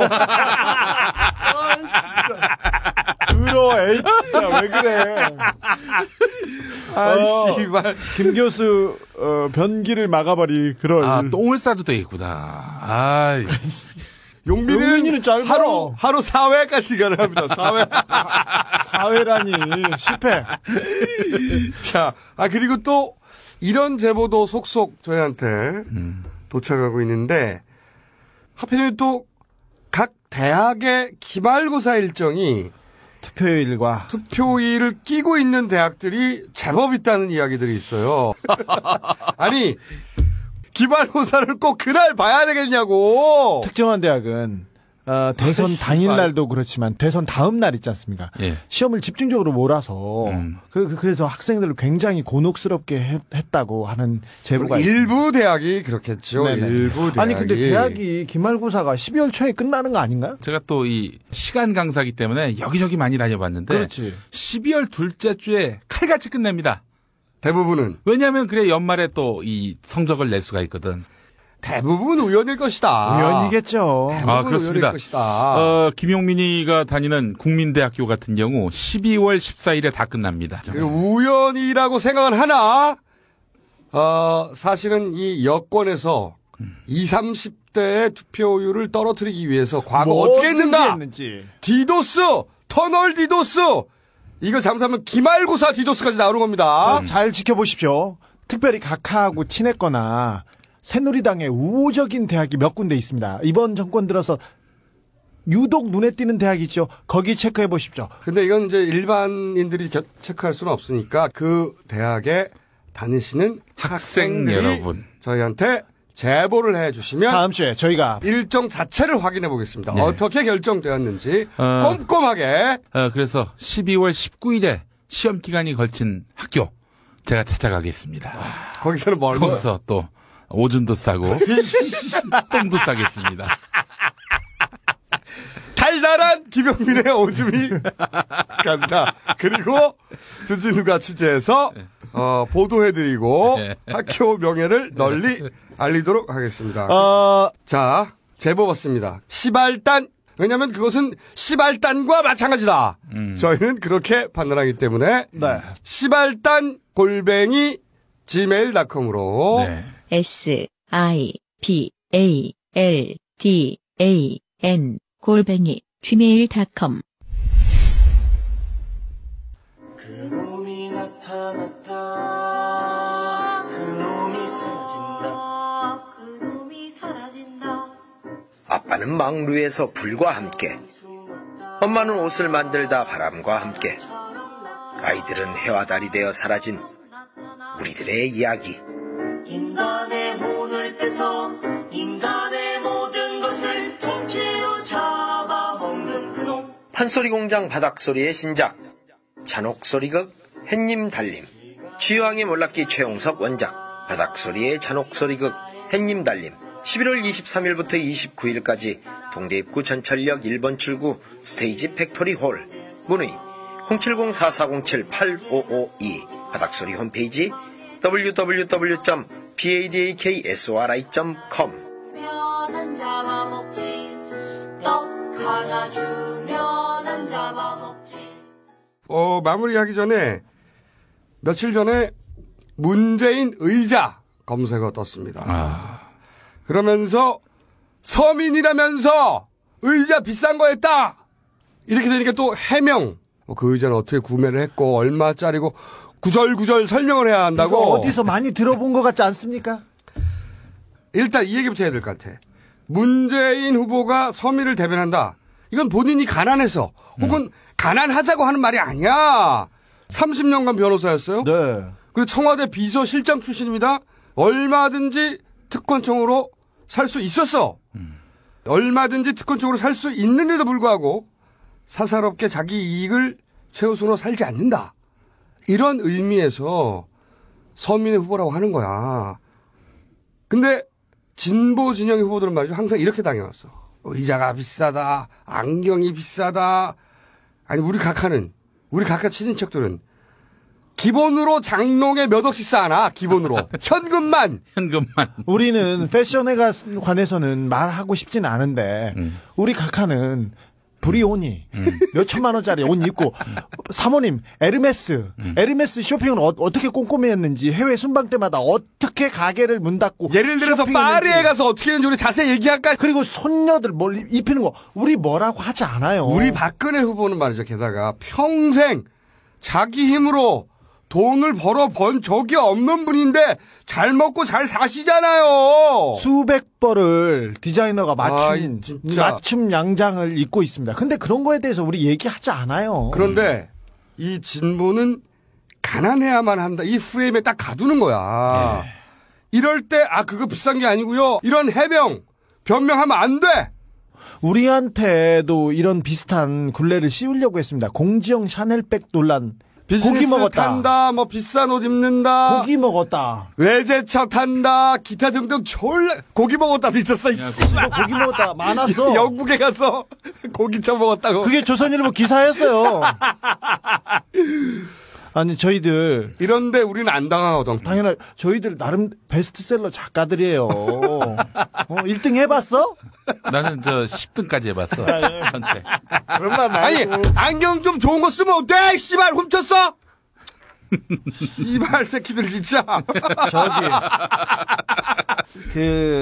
정치를 그만두겠다고 양산에 있는 산골로 들어갔을 때 문 후보 댁에 가본 적이 있었는데 의자가 많았어요. 근데 사모님이 이 어디서 하나씩 둘씩 모으셨대요. 그래서 감각에 대해서 그때 얘기했었어요. 근데 어디서 중고로도 모으고 어떤 누구한테도 받아오고 해서 몇 개 가져다 놨는데 그거 하나 트집 잡는데 웃겨요. 아니 의자를 훔쳤거나 아니면 씨발 그 의자를 산 돈을 훔쳤거나 아니면 그 돈을 어디서 삥 뜯었거나 아니 저쪽에서는 어디서 삥 뜯고 공짜로 받고 불법 자금 받아놓고 저또 씨발 방송국을 삥 뜯고 신문사를 삥 뜯고 아니 전두환한테 받고 그렇지. 아니 집을 공짜로 받아서 세금 한 푼 안 내놓고는 우리 박근혜 후보께서는 말이죠 집을 그냥 받으셨어. 그리고 차한테도 불법 자금 받았잖아요. 지난 선거 때. 그러니까. 아니 이게 기사가 돼야지. 어떻게 씨발 어디서 중고로 얼마나 샀는데 그게 원래는 얼마짜리여가지고 이게 어쩌고저쩌고. 저 또 의자가 비싸요. 저는 안경이 비싸요. 그래 비싸다 이 새끼들아. 저는 깜짝 놀랐어요. 문재인 의자왕 그래가지고 이게 뭐지 이렇게 생각했는데 아니, 이 프레임이 딱 가두는 거예요. 그리고 이런 거는 딱 하루짜리거든. 근데 하루짜리 치고 빠지는데 그때 기사가 딱 이렇게 나옵니다. 문재인 해명 이 자체가 선거는 원래 기세 싸움이고 원래 심리전입니다. 상대방을 수세적으로 만드는 공격들을 계속 해대요. 이게 특기야. 새누리당의 특기인데 쪼잔하고 치사한 공격을 계속하지 않습니까? 그런데 이런 쪼잔한 공격을 말도 안 되는 공격을 포털에서는 메인에다가 하루 종일 띄워놓습니다. 바로 그게 문제예요. 예를 들어서 진짜 문제가 그거야. 우리 박근혜 후보께서 셀프 토론회 혼자 마임을 하셨잖아. 그때 솔선을 수범한다고 사자성어를 인수분해 미분한 다음에 다시 적분하시는 순식간에. 그런데 사실은 만약에 그거를 문재인 후보가 이렇게 했다. 그러면 포탈의 탑에 솔선을 수범 떴을 거야. 기사 마구 쏟아졌을 거야. 조중동 일명감이죠. 그런데 옛날에 검색가 안 올라. 반면에 이 의자는 말이죠. 계속 시발단이 조직적으로 유포했어. 근데 이게 바로 기사화되고 검색어 하루 종일 올려놔요. 짜고 치는 고스톱처럼 짝짝 맞아 이게. 그렇죠. 기사화됐으니 검색어 올랐다 이렇게 말하는 거거든. 자, 양 후보가 작은 논란이 되는 어떤 행위를 했을 때 그 행위가 검색어로 오르냐 오르지 않느냐 자세히 보세요.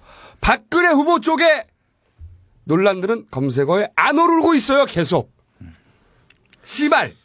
그리고 나서 박근혜 후보의 토론회 기사 봤어? 나온 건 나중에 긴장감 팽팽. 저런 말도 하더라 누가. 야 짜고 치는 고스톱인데 혼자 쳐도 돈을 잃냐고. 씨발. 그런데 기사화가 안 돼. 그냥 그걸 못 본 사람들은 연합뉴스 기사 보잖아. 엄청나게 팽팽한 긴장감 속에 토론회 진행된 것처럼 기사를 소설을 써놨어. 소설을. 연합 특별히 이 정권 들어서 연합에 교묘한 통신사지 않습니까? 교묘한 정권 편들어주기 예. 이거 진짜 심각합니다. 언론인이 할 때 진짜 심각합니다. 연합뉴스가 1년에 300억을 정부로부터 지원받습니다. 자, 박근혜 후보가 어떤 화제가 될 만한 실수를 하더라도 검색어 탑에 계속 오르는지 안 오르는지 자세히 보십시오. 자, 이런 조작들, 공작들 이번 대선에서 정말 큰 문제예요.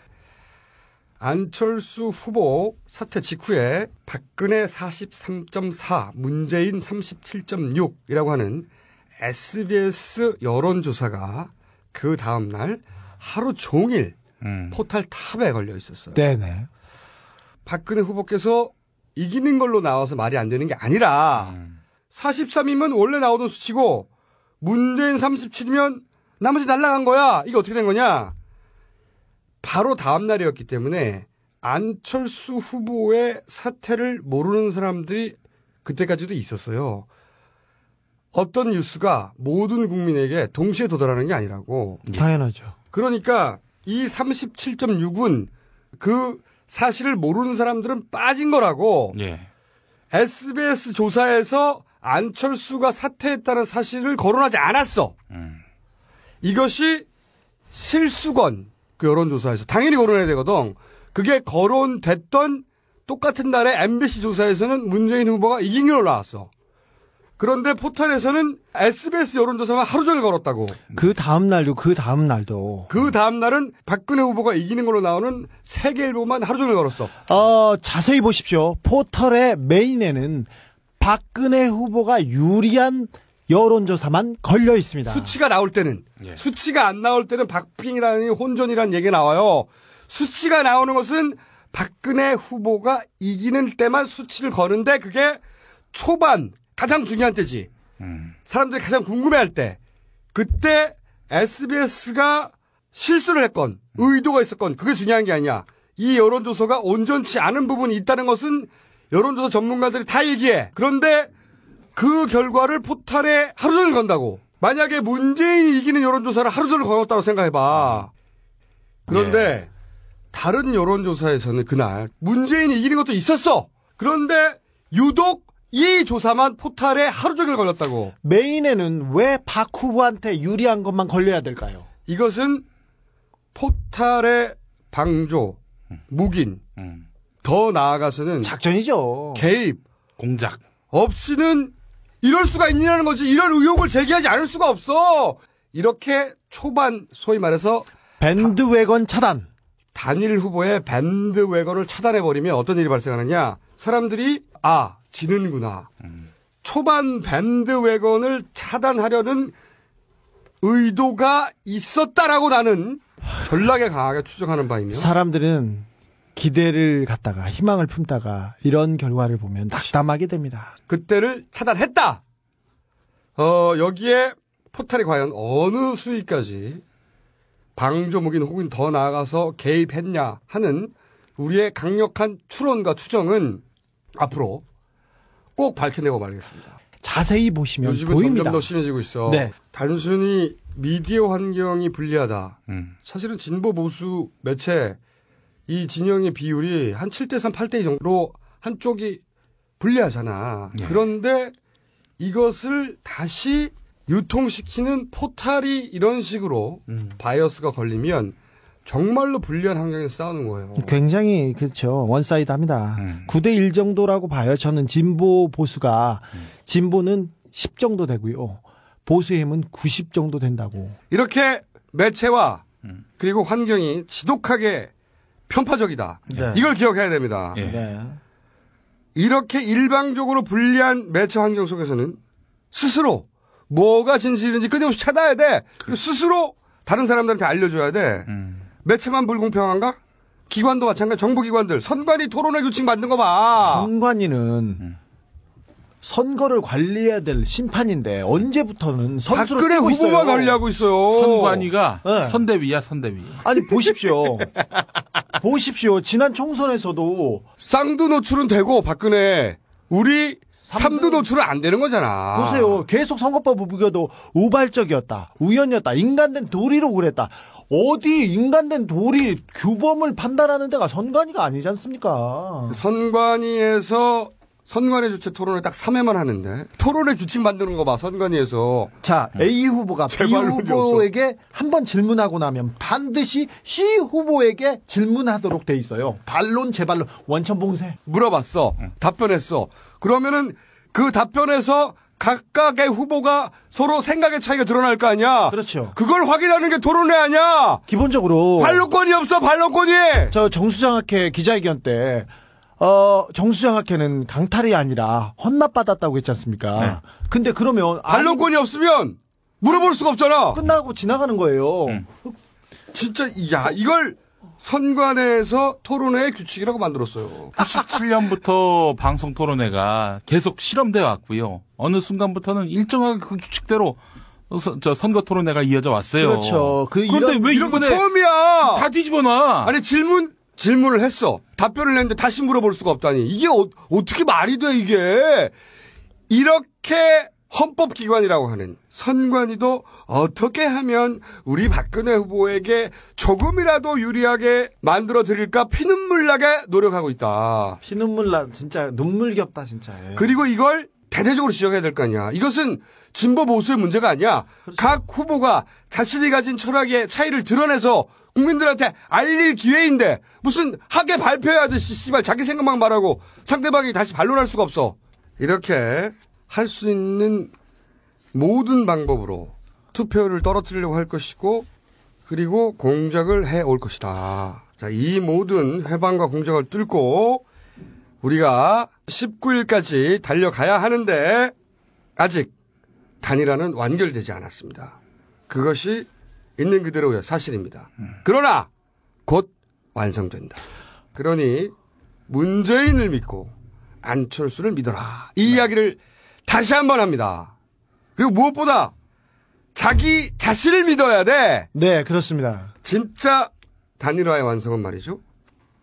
자기 자신이 불안해하지 않는 겁니다.